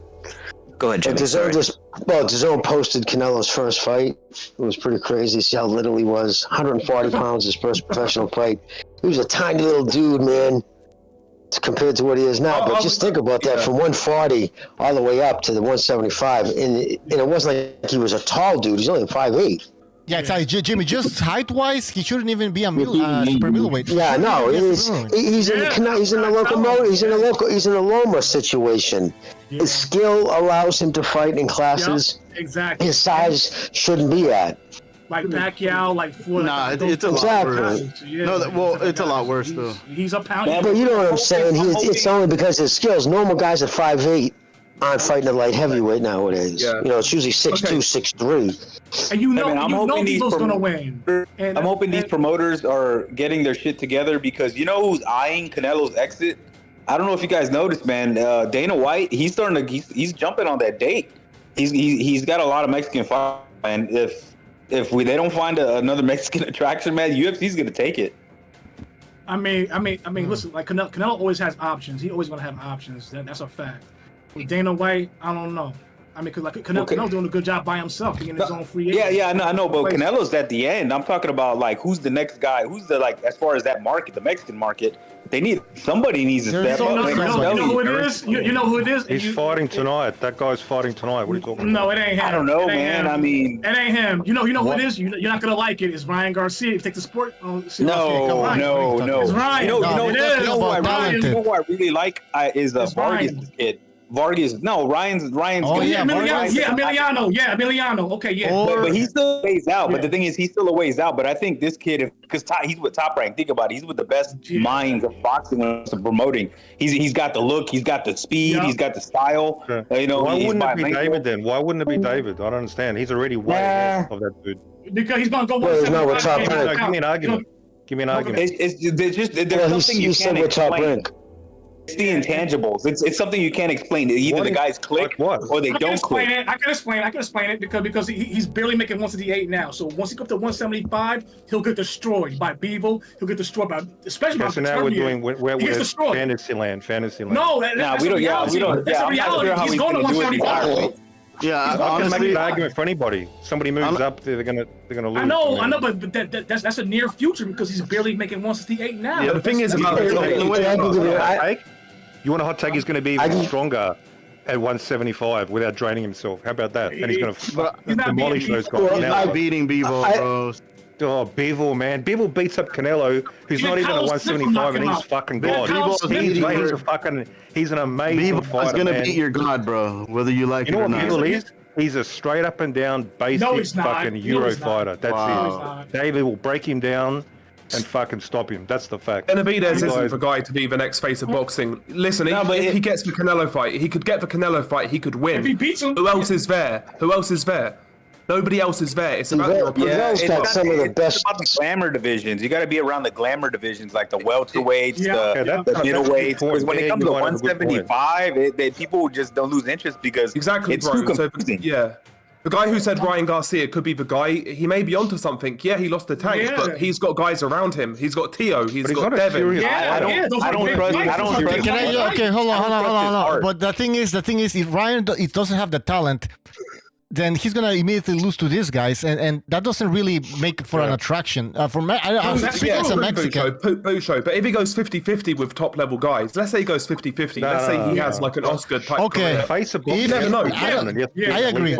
I don't think he goes 50. That's the thing, though. I mean, I agree, bro. I agree. That's what I said. I said with the contingency that if he takes the sport seriously, if he you know, saying, I just don't think he has he's the next guy. Exactly. That's a big if. Hey guys, what about Virgil Ortiz? No, that's the one. Right no, he's done. I'm right. If he was healthy. His body no swag. He's gonna be at 160 Great pretty fighter, soon. no appeal, no swag, not star. His health issues are fucking. See the problem for Benavidez being the face of boxing has nothing to really do with Benavidez as a fighter or person. And right now, it's who he's with. It's hard to be, you know, when you're only fighting once a year. You know what I mean? It just does. It's just because the people. It's name recognition. It's like. You know what I mean? There's a reason why like Canelo fought 4 times that year. Well, you know what I mean? I don't want to sound after you fought Canelo. I don't want to sound gay, bro, but they gotta have that look. They gotta have that look and charisma. I mean, look at Floyd had the look and charisma. Oscar, Pacquiao, look at Mike Tyson. I mean, what the fuck? No. You gotta look good on the boxing. Face the boxing. You don't have to sell it to guys like us. We're gonna pay attention. I'm talking about the casuals. You gotta have somebody that looks good on a poster, who's gonna do good on a talk show. That's true. That's true to an extent. I mean, and I try to tell people that, and they say, "Oh, you're gay, man." I'm like, "No, put your no. I don't think it's. I think it's charisma. Pretend you're a promoter for a second, and what would you want out of a fighter? Yeah, I agree with that. If Canelo looked like Margarito, he wouldn't have been the face of boxing in my opinion. No, seriously. Yeah, I mean, exactly. Look at Oscar. Oscar made most of his money off sex appeal. Yeah, but Oscar was a great boxer. I mean, at this point, you can't really tell which one was a factor. I mean, you need to be marketable. It's the full package, man. Like this dude said. Well, that's what makes a superstar. I mean, that's why I think Emiliano. That helps. That's why I like Emiliano, man. I think Emiliano got it. But he's too young. We still got to see. He still has a lot of things to prove, but he's the one that has that. Ryan doesn't have the heart. He doesn't have the will. You can't trust this kid. He already showed us who he is. He showed you who he is already. He's a fun fighter. He's not a serious. When you don't even train. Listen. You punch him in the mouth and you knock him down. He folds. That's what happened with Tank. He got he folded. He checked out. And he was dumb for signing that contract, and it turns out he didn't even train with his trainer the way he was supposed to. I'm like, what the fuck? And then he switches trainers all of a sudden. Oh, I'm gonna be with the hot guy, which is Spence's trainer. And now he's getting thrown under the bus. Well, you forgot that Gervonta Davis had a mole in the camp too, so there's that. Yeah. I mean, but Ryan doesn't have a mole in the camp. What's it gonna do with taking a body shot and fucking not getting up? Because when Ryan was a prospect, use Ryan was a prospect. Found out what? I think it was Steve Kim that asked him, because when he was a prospect, the one thing that was running with, he said, "Oh, I'm good with only fighting once a year." And I'm like, what kind of mentality is that, bro? Like, he's not a fighter. He's not. He's pre-retirement. That's pre-retirement shit. He's got some tools, man. He's Jake Paul, but a real fighter. He's Jake Paul, but a real boxer. Yeah. I mean, neither of them are real fighter, to be honest. That's what I'm saying, man. Like, after Canelo was the last HBO era crossover star. Remember, HBO was the ones who made the crossover stars. They were the brand. They were the UFC to boxing, right? So, like, now that Canelo, he's the last of the Mohicans, man. So after this, man, it's gonna be a hard reset. No, there's always somebody. I remember that Joe Rogan when he was debating Lou DiBella. Yeah. I remember like, after Jermaine Taylor, you won't have anybody or something like that. Jermaine Taylor, can you believe that? And then we had Mayweather, Pacquiao, and then obviously Tyson Fury came out of nowhere as well. So there's always somebody. There's always somebody. Well, as long as we have Top Rank around, I feel a little better. Because honestly, man, I know people say, "Oh, don't be fans of promoters." Man, fuck that. I grew up and I went to so many Top Rank. I went to so many. I grew up on their events. I grew up going to their events, and they always had the best shows, the best matchups. They didn't marinate guys. They throw guys in tough. They had the best talent. They knew how to match them. Even the events, they know how to dress the event. Even like just with all the aesthetics, they know how to run a show, man. When I go to the PBC shows, it's like dreary and kind of like there's like no vibe. You know, it was the same thing when Mayweather tried to do his thing. The zone is kind of okay. Like, kind of like the latest Don King show. I mean, he was fucking promoting fucking prime Ali shit. That's how long he's been in the game. If you think about it, he's been involved, made, or been a part of more historical fights than all the other promoters put together, combined. It's fair. You know what I mean? It's fucking him by magnitude. One of y'all said it about Canelo like earlier, saying like, you know, people aren't going to appreciate him until he's gone. Man, when it's all said and done, we're going to miss Bob Arum. Yep, Uncle Bob and Don Callis. I mean, he's got his son-in-law in place who's been there for years, for 2 decades, and he's pretty much handling everything now. Bob will show up as the face. Bob will still have the final say, especially in his money line, because it's his money. But he has everything in place for when he checks out, because he doesn't want his legacy to die. So we'll see, right? We'll find out. Yeah, man. I mean, they're slowly starting to come back. Was it 90? Yeah, 98 years old. Yeah, and exactly, man. He's almost there. But I'm bitter because when the PBC landed here in Texas, they kind of drove out Top Rank. So like we haven't had Top Rank around here in a long time, and they're slowly started to creep their way back into my region, which like they used to be here all the time. And HBO and Top Rank were the best combination when it comes to like putting on events and making events that have buzz. When Duval was alive, main events was good too. Yeah, main events. I mean, I remember when HBO would land into Alamo Dome, man, people were buzzing. Everybody was talking about it. Like, and it was always a big crowd. There's no questions asked. HBO was the greatest boxing network in the history of the sport. They did the best spectacle. I agree. Agreed. Even HBO After Dark. Hey, tell me, y'all didn't get excited when y'all heard that intro music? Remember when they played the intro music? Oh, of course. Yeah. You'd be like, fuck yeah, that's good, dude. Yeah, I'd sit on the couch. I'd make sure Even after dark, man. Boxing After Dark, man. Like that was a big I was watching HBO so long, dude. It took me years to. Jim Lampley was the new guy. Like I always thought of Jim Lampley almost until HBO was done as the new guy, because it was the Fight Doctor, Freddie Quintencho. I can't pronounce his last name right now, but a bunch of dudes. Yeah, dude, there's so many fucking good guys. You know what else I think? Yes, Lampley started off. He was in baseball. He was doing baseball and golf, but he was always a big boxing fan. But yeah, he grew into it. He definitely. At first, I didn't like it because I don't like change, and the Fight Doctor, they used to have guys who were really really in boxing, so they had colorful language, they said shit, but yeah, man, yeah, it was, but also, what's his name? They're fucking, he was good friends with Steve, still goes and visits him all the time, who I miss big time as an announcer from HBO, Larry Merchant.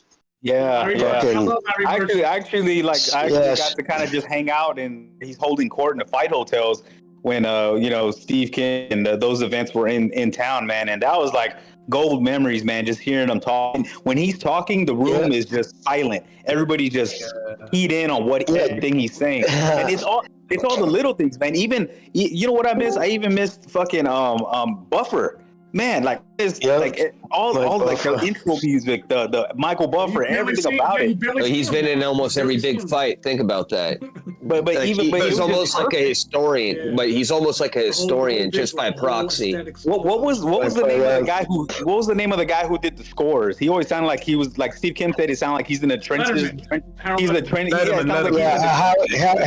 Yeah, it sounded like he's in the trenches.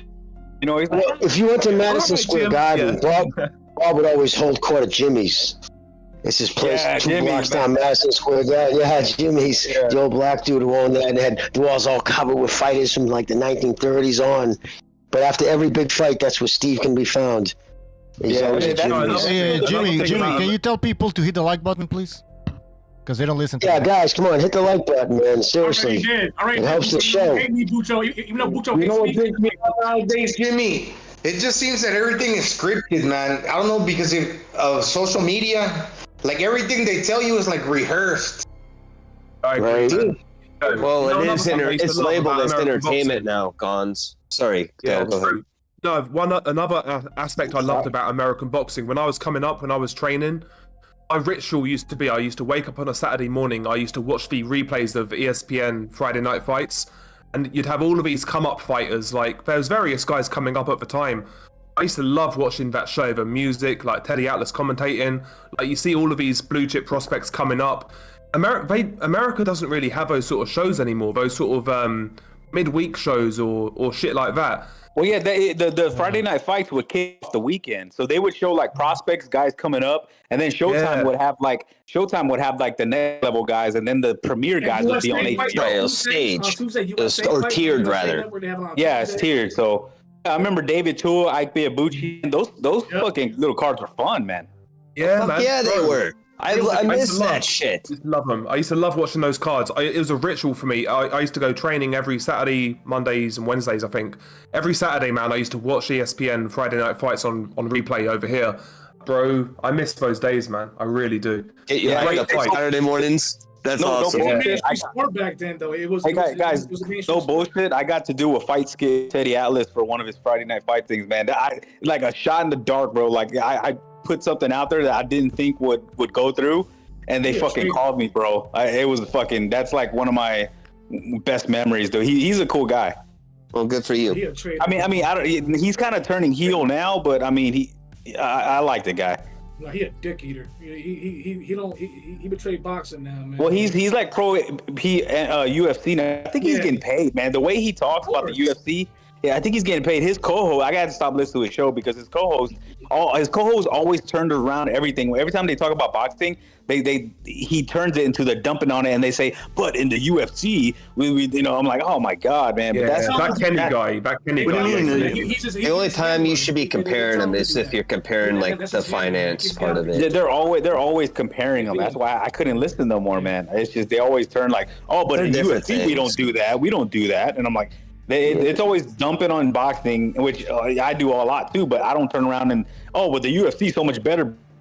No, man, like it's a garbage sport, like the thing about the UFC. Back in the day, it was better back in the day. It was. But the thing about the UFC fighters are so replaceable. They're interchangeable. But with boxing, you can't get a Terrence Crawford, man. You know how long it takes to get somebody That's like that? Actually what makes UFC a little bit better because they have a better turnover rate versus boxing. We get fixated and stuck on guys that really don't do shit for a long time. The last superstar. I mean, you got AJ, but he's in the UK.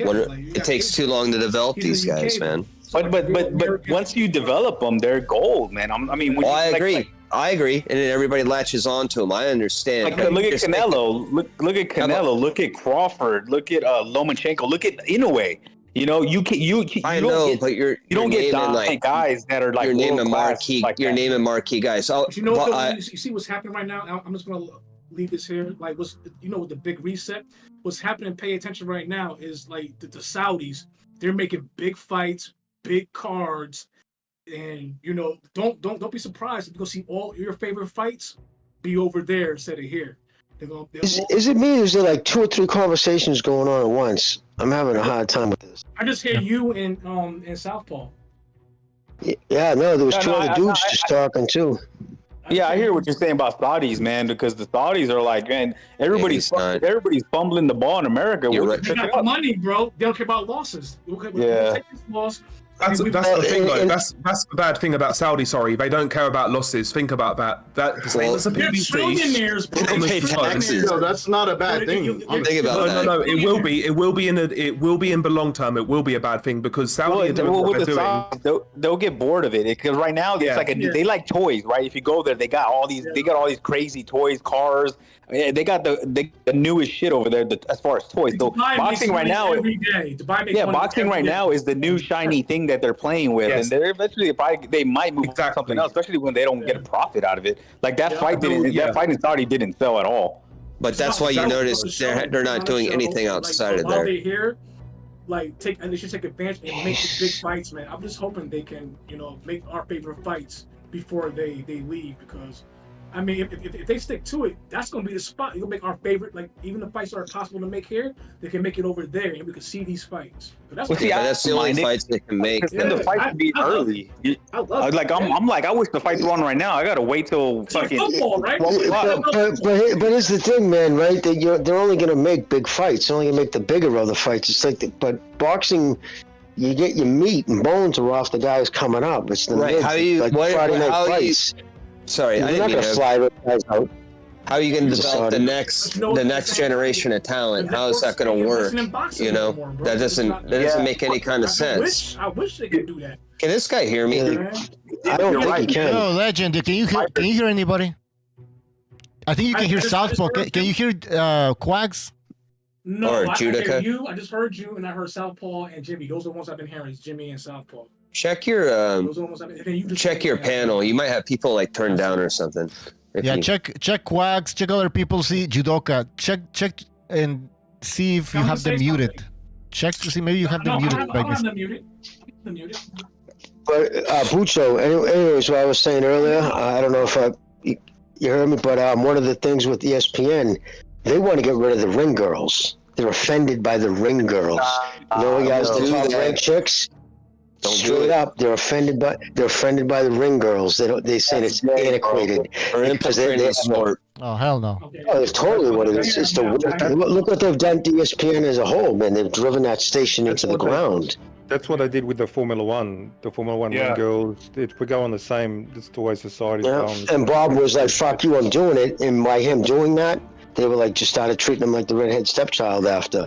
All because they just want to get away from all that shit. And I think that's one of the reasons why refs aren't letting guys get knocked all the way out. They're stopping these fights prematurely because I think the sport's worried that the human, I think they're worried that these human resource bitches who are running these networks are going to want to get away from the barbarism of boxing. Fuck that woke dumb shit. Because you let women get involved in shit, they fuck it all up. That's what happens when you get a bunch of beta males. They have their own crap. They want to fuck up all the shit. Coming up. There's a new generation coming up, and they're running these companies. These young kids out of college, and they're CEOs now, and they're all beta males. So like they can't relate about that. They're soft. No, but they don't. And they let and they bend over for the HR chicks because they're so afraid to be called like you're marginalizing us. So they'll do like two fucking people, joining fucking fist fuck with 17 followers on Twitter will complain a couple of times, and he'll have companies change shit. Because these guys are so afraid. Yeah, but the thing is, Jimmy, like nobody cares in real life though. That's the annoying thing. Like, exactly, nobody. That's the worst part, dude. No, that's exactly. Like Aunt Jemima. Like who was offended by Aunt Jemima or Uncle Ben's rice? Like what the fuck? Yo, Jimmy, how stupid is that shit? I'm offended. I stopped buying from them because they changed their name. There you go. Well, me too. Yeah, me too. I won't buy the products anymore because of that shit. And then you get that other dude came out. He calls it Cousin Tease. He's a black dude. And now he puts his, he's making his own shit.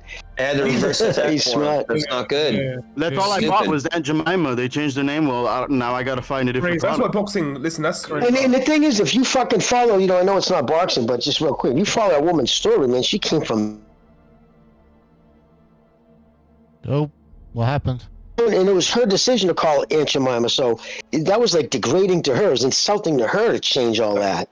And these gays and Transformers want attention. That's it. These gays and Transformers want attention. These it's projection, man. These fucking super woke lefties, man. They are the biggest fucking racists you can imagine. But the burden of low expectations. Nah, they're self-loathing, man. They're self-loathing. But the unfortunate they hate themselves. They want to be noticed. That's all. They want to be noticed. This is turning into our second Renaissance show. I know. Well, we need to get back on topic here. Okay, my original point was all sports across the board are getting watered down. The football, basketball, boxing, everything. It's overregulated. Yeah. I started it because that's one of the reasons when I ever heard that, I couldn't believe it. Like, that's really a sticking point. Yeah, Bob was really offended when they were telling him to get rid of his, because he had a partnership, and then he pays those ring girls, too. Because they were in silver. And they and then, do you imagine what they make, though? Do you imagine what they make now, though? Oh, look at this. Boxing doesn't really generate like that much money for itself like it used to. And that's why women's boxing has become so popular. I hate to fucking fucking bang on that bandwagon, but that's why people are fucking backing it, man. Like, people are degeneracy, absolute fucking degeneracy, man. How can you enjoy Did you that? guys hear? Did you hear about the professional PFT or the PFP? What is the Professional Fighter League? PFL. They bought Bellator off Showtime. Yeah. Showtime and PFP. So now they have 30% of the top ranked guys. So now they're definitely, that combined is the second biggest promotion behind the UFC. So hey guys, is the fight starting in 15 minutes? Acquiring Bellator is not really doing anything. There's rumors floating around Wilder's going to fight Ngannou in the PFL in a mixed sort of rules match. Did you hear that? Yeah, Francis definitely knocking him out if that's happening. Yeah. He'll kick him once to the legs and it's over. He'll break his leg. I agree. I agree. This is one of the one times me and you are really agreeing right now. That's going to be fucking brutal. No, listen. That's going to be fucking brutal. If Wilder wins and Joshua win, they're gonna face each other. That's a big fight. That's the whole thing. Hey, that's why. Hey, Muto, are y'all gonna have a reaction show after the fight? Possibly, yes. Mr. BDA might host a phone call-in show. All right, guys. It's been fun talking to y'all, man. I'm gonna take a shower. I'm gonna get ready to go to this bar to watch it. Y'all be safe. Enjoy the fights, man. I hope we get a good one, man. I hope we get a good one. All right, see ya, man. Good one. Take care. Are you guys watching the prelims on? They're being streamed on Not YouTube, anymore. like they're free. I turned it off. Yeah. Breadman, you know, Bread. I just wanted to watch. I just wanted to see Ali fight. After that, Why is this that Luke Thomas guy? Why is he on there? He's a fucking. Yeah, he's sort of. Yeah, he used to be an MMA guy, but he's sort of got into the boxing position with Showtime. But Breadman, man, that guy, I like that dude, man. A lot of knowledge. He speaks a lot of fucking, intelligent shit, man. I enjoy listening to him. But he's talking now. He's co-hosting with what's his name? So yeah. I'm not familiar. You don't know? Yeah, Stephen Edwards. No, I don't. I honestly, dude, I don't really get around on the channel. Caleb Plant's trainer against Benavidez. Oh, all right. Sorry, I know he is. Yeah. Okay. Very wise dude. So it's in 10 minutes. We've got is that the main card? The pay-per-view starts, right? That's when the coverage starts over here. I thought it was at 9. I don't know. It starts at 12. I was going to buy the pay-per-view in Australia, and then I find out it's fucking free. It's free on pay TV, man. Oh man, you're gonna get shit. You're gonna get shit though. And when people are gonna ask if you bought the pay-per-view, you're like, I couldn't. You're gonna be like, I couldn't. They wouldn't let me. I was literally trying to buy it. I went on the pay-per-view. So I'm thinking, what the fuck? They're not even listing it. Going to this is a pretty big fight. But then I found out it doesn't make sense. Like you don't have to buy pay-per-views anymore anyway. Most of the bars they give them for free now. So yeah, but I was going to pay. I mean, obviously, got to support my guy and all that. I was happy to pay, but for free, man. So yeah. Yeah, I want to see a receipt. I don't believe you, Mirage. Hey, no problem, man. No, okay, guys, it's on the sports channel. I'm making fun of you. The pay-per-view supposedly starts in an hour and 10 minutes because it's. Yeah, that sounds about right. That's people are saying that chat in 10 minutes. I don't understand. Like what? No, TV in 10 minutes. The pay-per-view might stop, but there's supposed to be isn't there supposed to be 4 fights or something before the main fight? Yeah, so the undercard is free. Starts early, I guess. Yeah. So you fucking talk too much, bro. Shut the fuck up. What are you going to do about it, Gonzalo? What are you going to do about it? That's what I thought. I'll hang up, Gonzalo. Jack shit. I'm talking to Ryan. I know, dude. I know, dude. Don't start with your bullshit, Gonzalo. I agree with Gonzalo. Gonzalo's not wrong, bro. I'll just say that. I agree with Gonzalo. I don't know what you guys are arguing, but it's not. Well, like I said, birthday. My feelings is gonna be a banger, bro. Looking forward to that fight. Yeah, that's the one. I'm staying up for that fight. It's a good fight, man. I think it should be good. Are we talking about the Benavidez Andrade fight, the main event? One thing I've always gone by, right? One of the things I've always gone by, it's a stupid thing. It's just my own personal little thing. After the weigh-in, they do the weigh-in, the face-off. The guy who reaches out to shake the hand first or be chummy the one who initiates that, to me, usually loses. Whoever does that, I always think, okay, they don't, you know what I mean? And tonight, sure enough, it was Benavidez. It was Andrade. He suddenly smiled. He almost kind of threw a hug to him, and Benavidez was like, yeah, he just kind of gave him a handshake, but you could tell it wasn't like, hey, let's go get a beer. You know what I mean? Because to me, that's like they're the one who's worried. They got nervousness. Like he's gonna fight so negative in this fight. I know. I was trying to tell you guys this yesterday. I think he's just because he's really awkward. He jumps in with uppercuts a little bit, and he's gonna try to come from underneath. He dips below the waist a lot. He's gonna try to really make this ugly as shit. Yeah, he will. He'll be negative as hell. David's gonna. You know what's crazy? I was listening to Bregman. He's never faced a world champion. He's 35 years old, never faced a world champion. So he's got a lot of. That doesn't mean shit. Tonight, if he doesn't perform, what's he gonna say to himself? Man, I was overrated the whole time. People I think he's going to come to fight. I think this guy knows this is his last chance. I think he's going to come to fight, man. He's not going to run. I'll be surprised if he just runs for 12 rounds. Well, I don't think he'll run like the way like we think, because he doesn't move laterally like very well. But he darts in and out a lot, and he kind of I don't know. You see how he is? He feints a lot, and then he kind of he's really jerky. Out of balance. He'll jump in, jump out. Yeah, it's my thing is this. He's just never done it against someone who's relentless like Benavidez. Right. Yeah. Well, so I hope you guys are right, but I'm thinking about how he fights when somebody tries to fight him, he doesn't fight back. Oh, yeah, no, exactly. So that's what I think. He's definitely one of those fighters. A lot of fighters are front runners. If they're being pushed, if they're not setting pace, if they're not fighting at the pace they're comfortable with, because everybody wants to fight at the pace they're comfortable with. Benavidez pushes his fucking will on people. Like, you're gonna fight at my pace. Very seldom do you see. Well, in fact, have you ever seen a fight that hasn't been fought at Benavidez's pace? So that's what's going to be interesting tonight. And in the first 5-6 rounds. I'm about to say he had a hard time with Plant because Plant's actually technically a decent boxer. But that's the reason why Plant was so tired, though, because because David was constantly pushing it. Yes, Plant was winning the earlier rounds, getting the scores, but he was forced to fight more than he would have liked. And because of that, he didn't have nothing left at the end. That's one of David's better strengths is he puts his will on you. Yeah. He has a lot of volume. Go ahead, Gons. Yeah, Benavidez feeds off his opponent's momentum, and to Mirage's point, what he said, it's his last chance. Well, actually, it's his first and last. So there's a lot of pressure because it's put up or shut up, right? On the major stage, Gonzalo, if he loses, I mean, where does he go from here, you know? It's Who, Andrade? Yeah. No. Oh, yeah. He's done. To be fair, he hasn't really been anywhere. He could try to cut back down weight. He could try. That's what he probably tried to do. Logically, he'd probably try to see if he can shrink back down to 160. If he did, I just have any kind of remnants of the career. I mean, to me, like when I hear him badmouth Canelo for fighting fucking Andrade, and like you ducked him, like dude, you're badmouthing a guy that you ducked.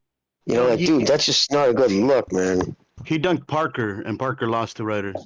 Oh yes, that's it. Yeah, you've corrected me on that before. Yeah, it's Parker he ducked, but yeah. But still, nevertheless, he the point's there. But, that's crazy. There's a lot on the line for David as well. I mean, if he loses, that Canelo fight's obviously gone. Oh, I thought that's what you guys were talking about initially. Benavidez losing this fight is gonna kind of cripple his advancement. Think about it. This is disaster. See, that just sucks. That's what the whole sport's predicated. But that's what happens when you don't fight frequently enough. I mean, if he was fighting 4 or 5 times a year like they used to and lost, big deal. Boop, I had a bad night.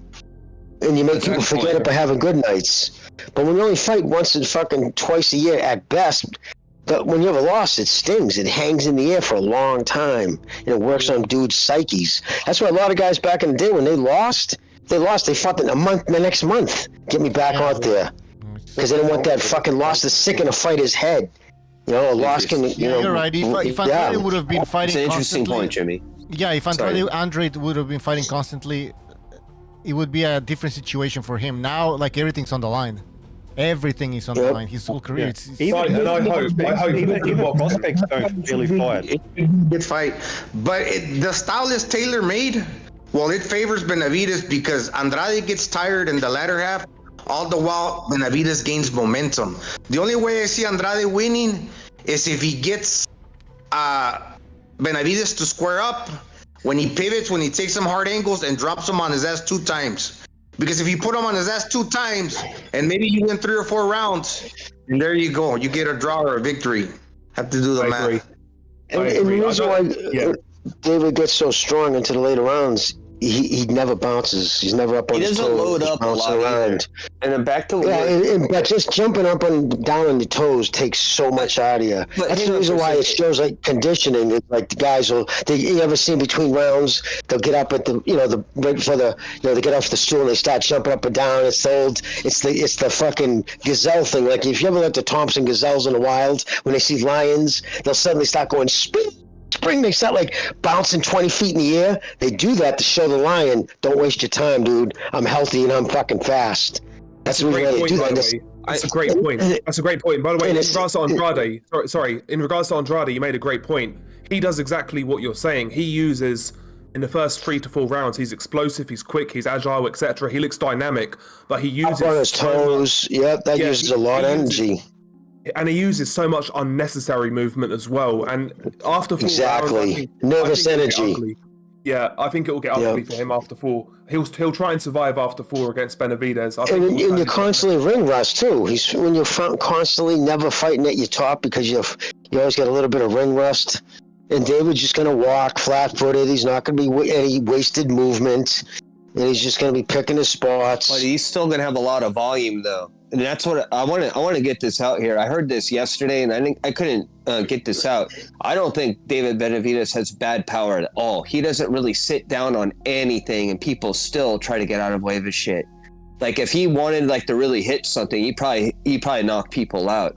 I think he's just more for style wise. It's better for him, especially for how much weight he cuts. For him not to sit down because it's more exhausting. And he knows that it doesn't take that much to. Yeah, because you don't have to believe it or not, I guarantee you, everybody here could put somebody out with 50% of your punching power if it's right on the button. It's all like Gonzalo talks about all the time, man. It's the punch you don't see. It's timing. It's you know what I mean. And you catch somebody on the jaw. It doesn't take much to put somebody out. So when you swing big, you miss big, and you get yourself out of position. And and when you swing and miss big, it takes more energy recouping, pulling yourself out of that. So because he doesn't want to do that. He just wants to go in and he takes a lot off his punches to make sure they land. Yeah, but he has good leverage on him though. He's sacrificing. I'm not sacrificing, but. He's still getting extension on his shots. He's hitting you good. Long arms. You have natural mechanics and leverage. He was a former fucking fat kid. So I think naturally he's just got heavy hands with his body type. He doesn't have to load up. It's like variety too. You look at Navarrete, those punches don't look like they should hurt, and they fucking hurt everybody. I just think he will. I think his power, when he decides to transfer to 175, I think he'll be okay there for the most part. I think guys like Benavidez, I don't think he'll have to deal with him. He'll be too old.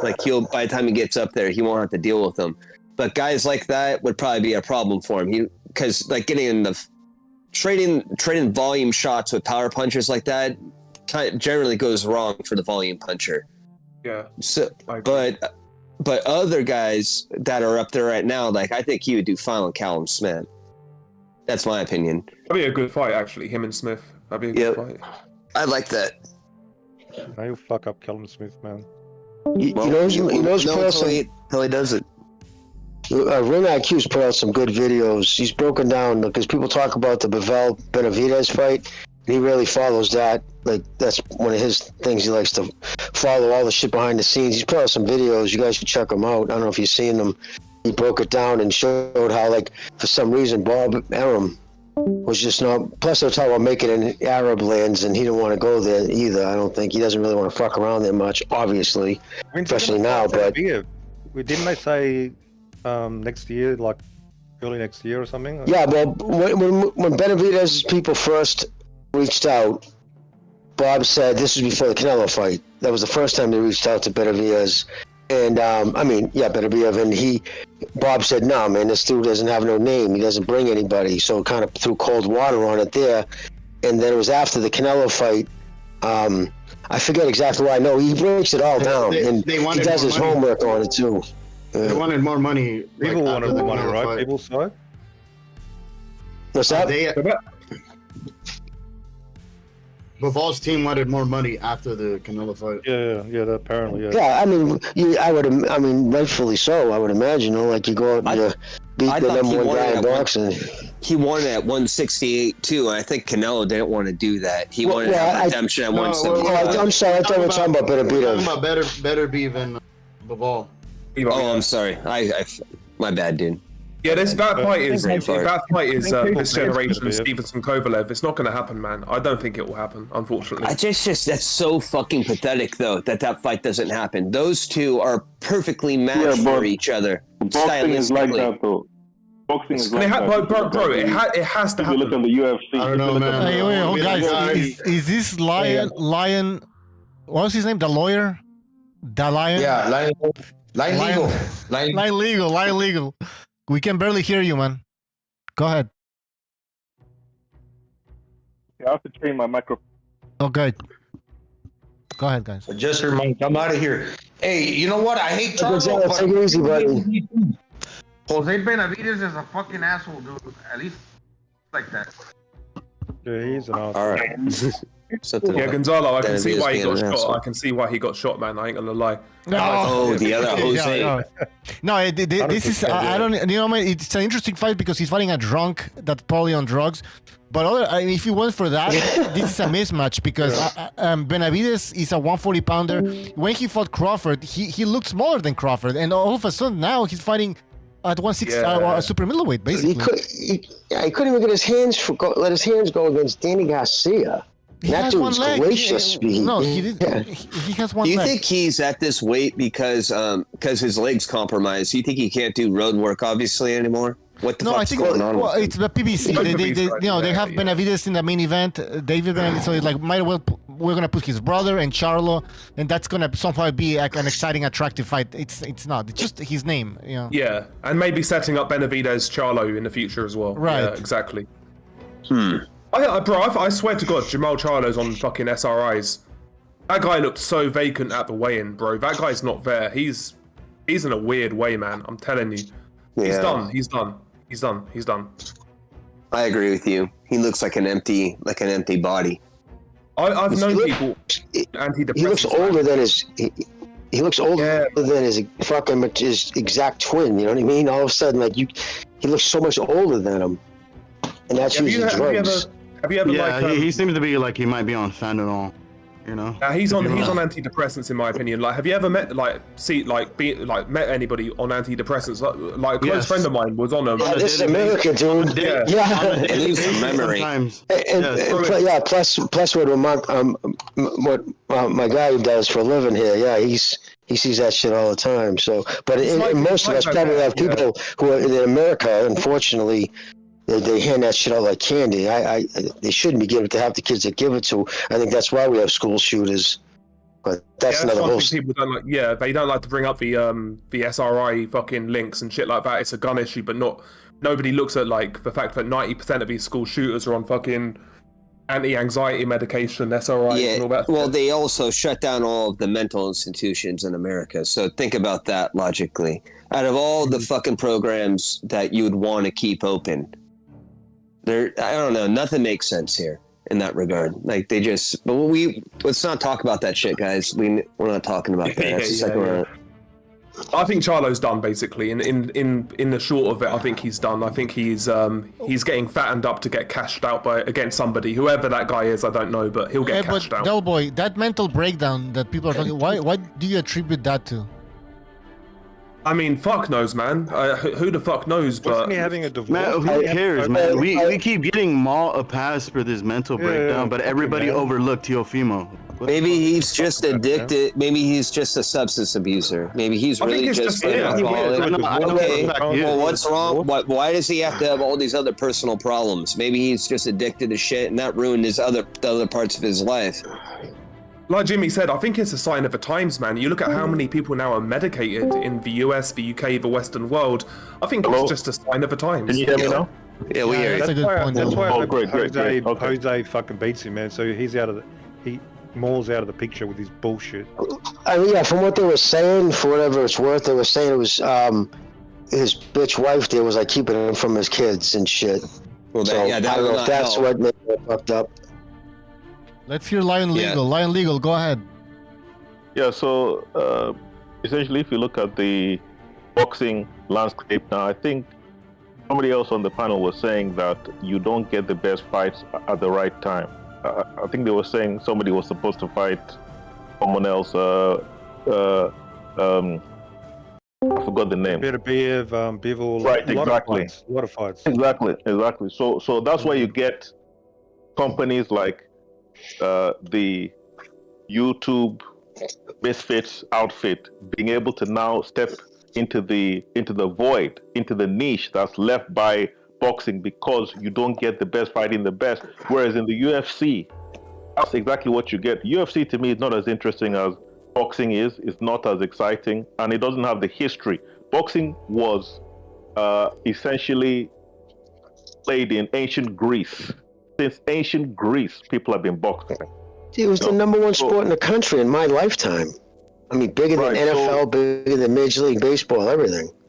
Yeah, so if they're not mindful of this, and if they don't change, if they don't understand that, look, all of the corruption has to take a backseat to actually putting on the best fights possible. If you don't give the audience what they want, it is not going to be the premier combat sports in the future. 100%. Like I'm a fan of the UFC. Within 12 months in the UFC, you don't just see the top two contenders fight once. They're having a rematch within 12 months. Yeah, that's true. I was telling you earlier. We're waiting 4 years. How long did Errol Spence and Crawford take? They're dragging it out of. It's the turnover. Years. It's actually Joshua and Wilder. You could do that. Wilder, Joshua, Mayweather. Yeah, that's because Dana has them by the short and curlies. It's like, I'll offer you a fight. He'll give you a reason to back out. Okay, one injury, then he'll just cut you. Yeah, but Jimmy, what about 30 years ago, like 80s, 90s? They used to make fights much sooner back then, didn't they? Well, there was a lot of different things behind that too. First off, there was the mob. Remember the mob when it ran boxing? What did they make their money on? What draws the bets? The closer the fight is, right? If it's a 50-50 fight and a big one with big names, crazy money gets laid out there. You know what I mean? And who gets the biggest slice of that? Especially back then when fucking Vegas was getting a skim, and Vegas and top all the fucking bookies on the street, they would make millions on big fucking fights. So of course they would tell, they would match guys the best because they had a financial reason to do so. Yeah. Now these days they have a financial reason not to fight. Protect their fighter. If you're a promoter, you only got a couple of decent fighters, you don't want to have one of them lose, especially in today's climate. People write them off after one loss. That's what sucks. Their turnover is terrible, though. Look at that. They're like, I can't afford this guy to lose. That's exactly why the UFC and the other, pretty much them and like maybe one FC is doing well, because they don't care if guys lose. They're like, fuck you. Next. Exactly, bro. And the issue I have with with boxing as well, we complain about it, but like if you look at the YTBC, like the YouTube boxing community, boxing Twitter, so many people co-sign this bullshit. So many people co-sign it. Well, dude, I saw the last one. The last one was actually better than 90% of boxing events as far as the production quality. The production quality was, look at a top-ranked fight. Look at how bad a top-ranked fight is. They do it inside halls, almost like it's inside a gym or something of that sort, basically. So you can't compare that to essentially having a YouTube boxing fight that is put almost inside a stadium, having 20,000 people there, and then they're also all over Twitter, social media, etc., getting a big audience too. I mean, at the end of the day, boxing is not going to survive unless they're serious. But luckily, I think the market conditions are telling the promoters this is the way it's going to be, because Showtime had to drop out, HBO has dropped out of boxing. A lot of companies will drop out because they're not going to get the financial benefit of avoiding big fights. They'll not do it. The audience will be disinterested and they'll go elsewhere. This is the age whereby you have to give people what they want because they have very short attention spans. Social media is largely to blame for that, but if you certainly don't give the audience what they want, they're not going to be interested, which is a good thing. I disagree. I mean, on like the tail end of it, like a lot of these guys be having padded records and get overhyped for it. So, yeah. I personally hope Dana White, he's talked about getting into boxing. Now, Dana White's obviously, he's a prick, right? No. He knows, he knows how to promote. Huh? No. He is terrible. Yeah. He is terrible. You see, but he knows how to promote, man. He knows how to. I'm not sure that. What he knows how to do is that he knows how to put the best against the best and make them fight each other because he knows how to make it happen. I mean, to be fair, he did copy the boxing blueprint. Exactly. So like he started in boxing. That's where he. Let me tell you who I think. Let me tell you, and this will be controversial, but I can tell you who I think would actually promote some good shows. The guys putting on the YouTube boxing events, the Misfit shows, I think that they have a good chance, because if you look at the production value itself, now the fights were not good, but the production value was actually very good. So if they bring that to boxing, and then they are also trying to get the fight on the main card that has the greatest interest for the audience too. If that can be brought to boxing, and I think it will be, because now there's a big opportunity due to the fact that most promoters do not put on good shows. Matchroom is about it, really. I mean, who else does, Top Rank puts on the best. They put on the best, fighting the best, without a doubt. Without a doubt. Just look who they match up. They don't. But there's a reason why. I'm talking about the production. I'm talking about the production.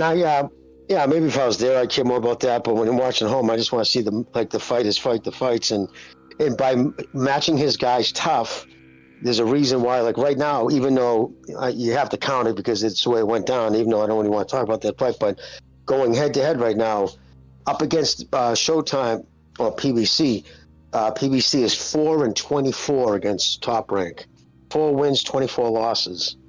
His fucking fighters get trounced when they usually fight a Top Rank guy because he matches his guys tougher. Yep. Steel shot. Can we stay there? Steel. Can we stay on that topic for a second? Sure. Why do you think that is? Is because Top Rank has a great developmental program by comparison. They actually develop fighters. They scout. It's a different pay scale. Yes. Al Heyman's getting 15% of pay. He doesn't care about making anybody. There's a reason why he doesn't try to sign any hot young prospects and bring them along. Bob wants to bring them along, get them, and he wants to know what he has with them. He doesn't want to string a guy along, paying this dude's rent, his car payment, his insurance.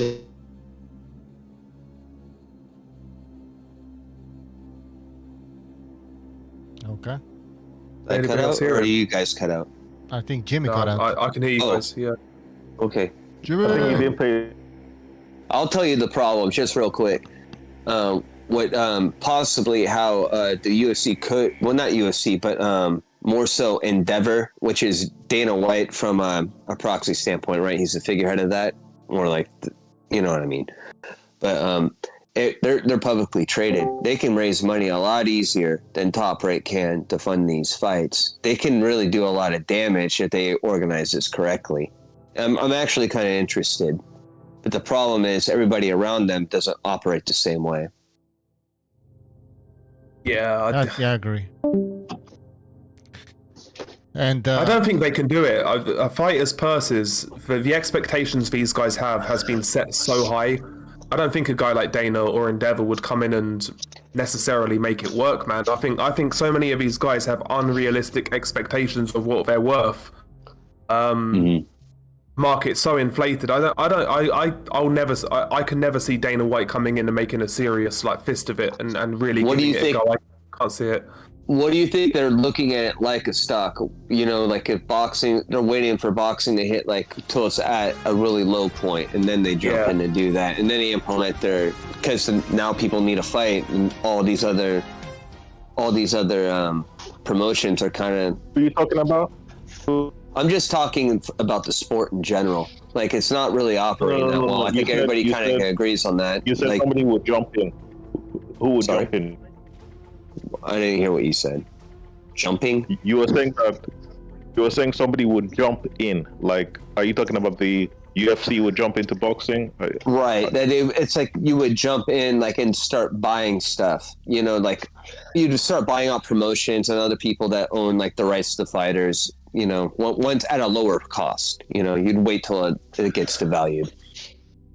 But, and that's what boxing needs, basically, is a financial crash. I think the main issue is the contractual landscape in boxing, because essentially what you have is a promoter and they have fighters tied to them. UFC does not have that. They have essentially every single fighter in the UFC is tied to that organization. So it's very, very easy for them to make a fight because they can force people and say, look, based on your contract, you have to accept a fight if you're not ill, injured, etc. You have to fight XYZ. You know, and if they don't and they don't have a reasonable excuse, you can kick them out of the UFC. In boxing, it's not like that. It's essentially the same, though. Wouldn't you say, though, it's essentially the same because they're still under contract. They still fight for the same promoter. The only difference is the promoter usually tries to put them in in-house fights if he can. If he can't, and that's when he tries to find other people to match him up with. If he could, they would keep him in in-house. We're talking about different things right now.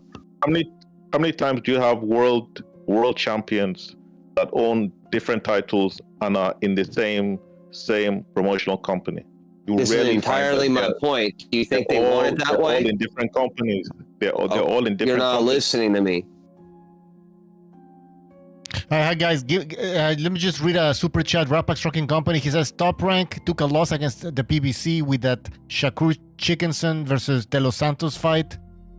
That was a beautiful song today. The Shakur song. Oh yeah, thank you about. Yeah, go check it out. The Shakur Stevenson song that we just posted. Listen to this. All right, guys. You know what? Maybe we should end the show because apparently the car already started, and I want to watch. I don't want to see this first fight, but I do want to see the Matias fight for sure. And so let's end the show. This should be a post-fight show, so stay tuned for that. All right, guys. All right. Take care. Thank you for being on. Appreciate it. Everybody in the chat, so thank you for being on. Please hit the like button if you enjoyed the show. Check out the Shakur Stevenson song we just posted, and we will see you after the fight. There should be a call-in show, all right? See ya. Take care.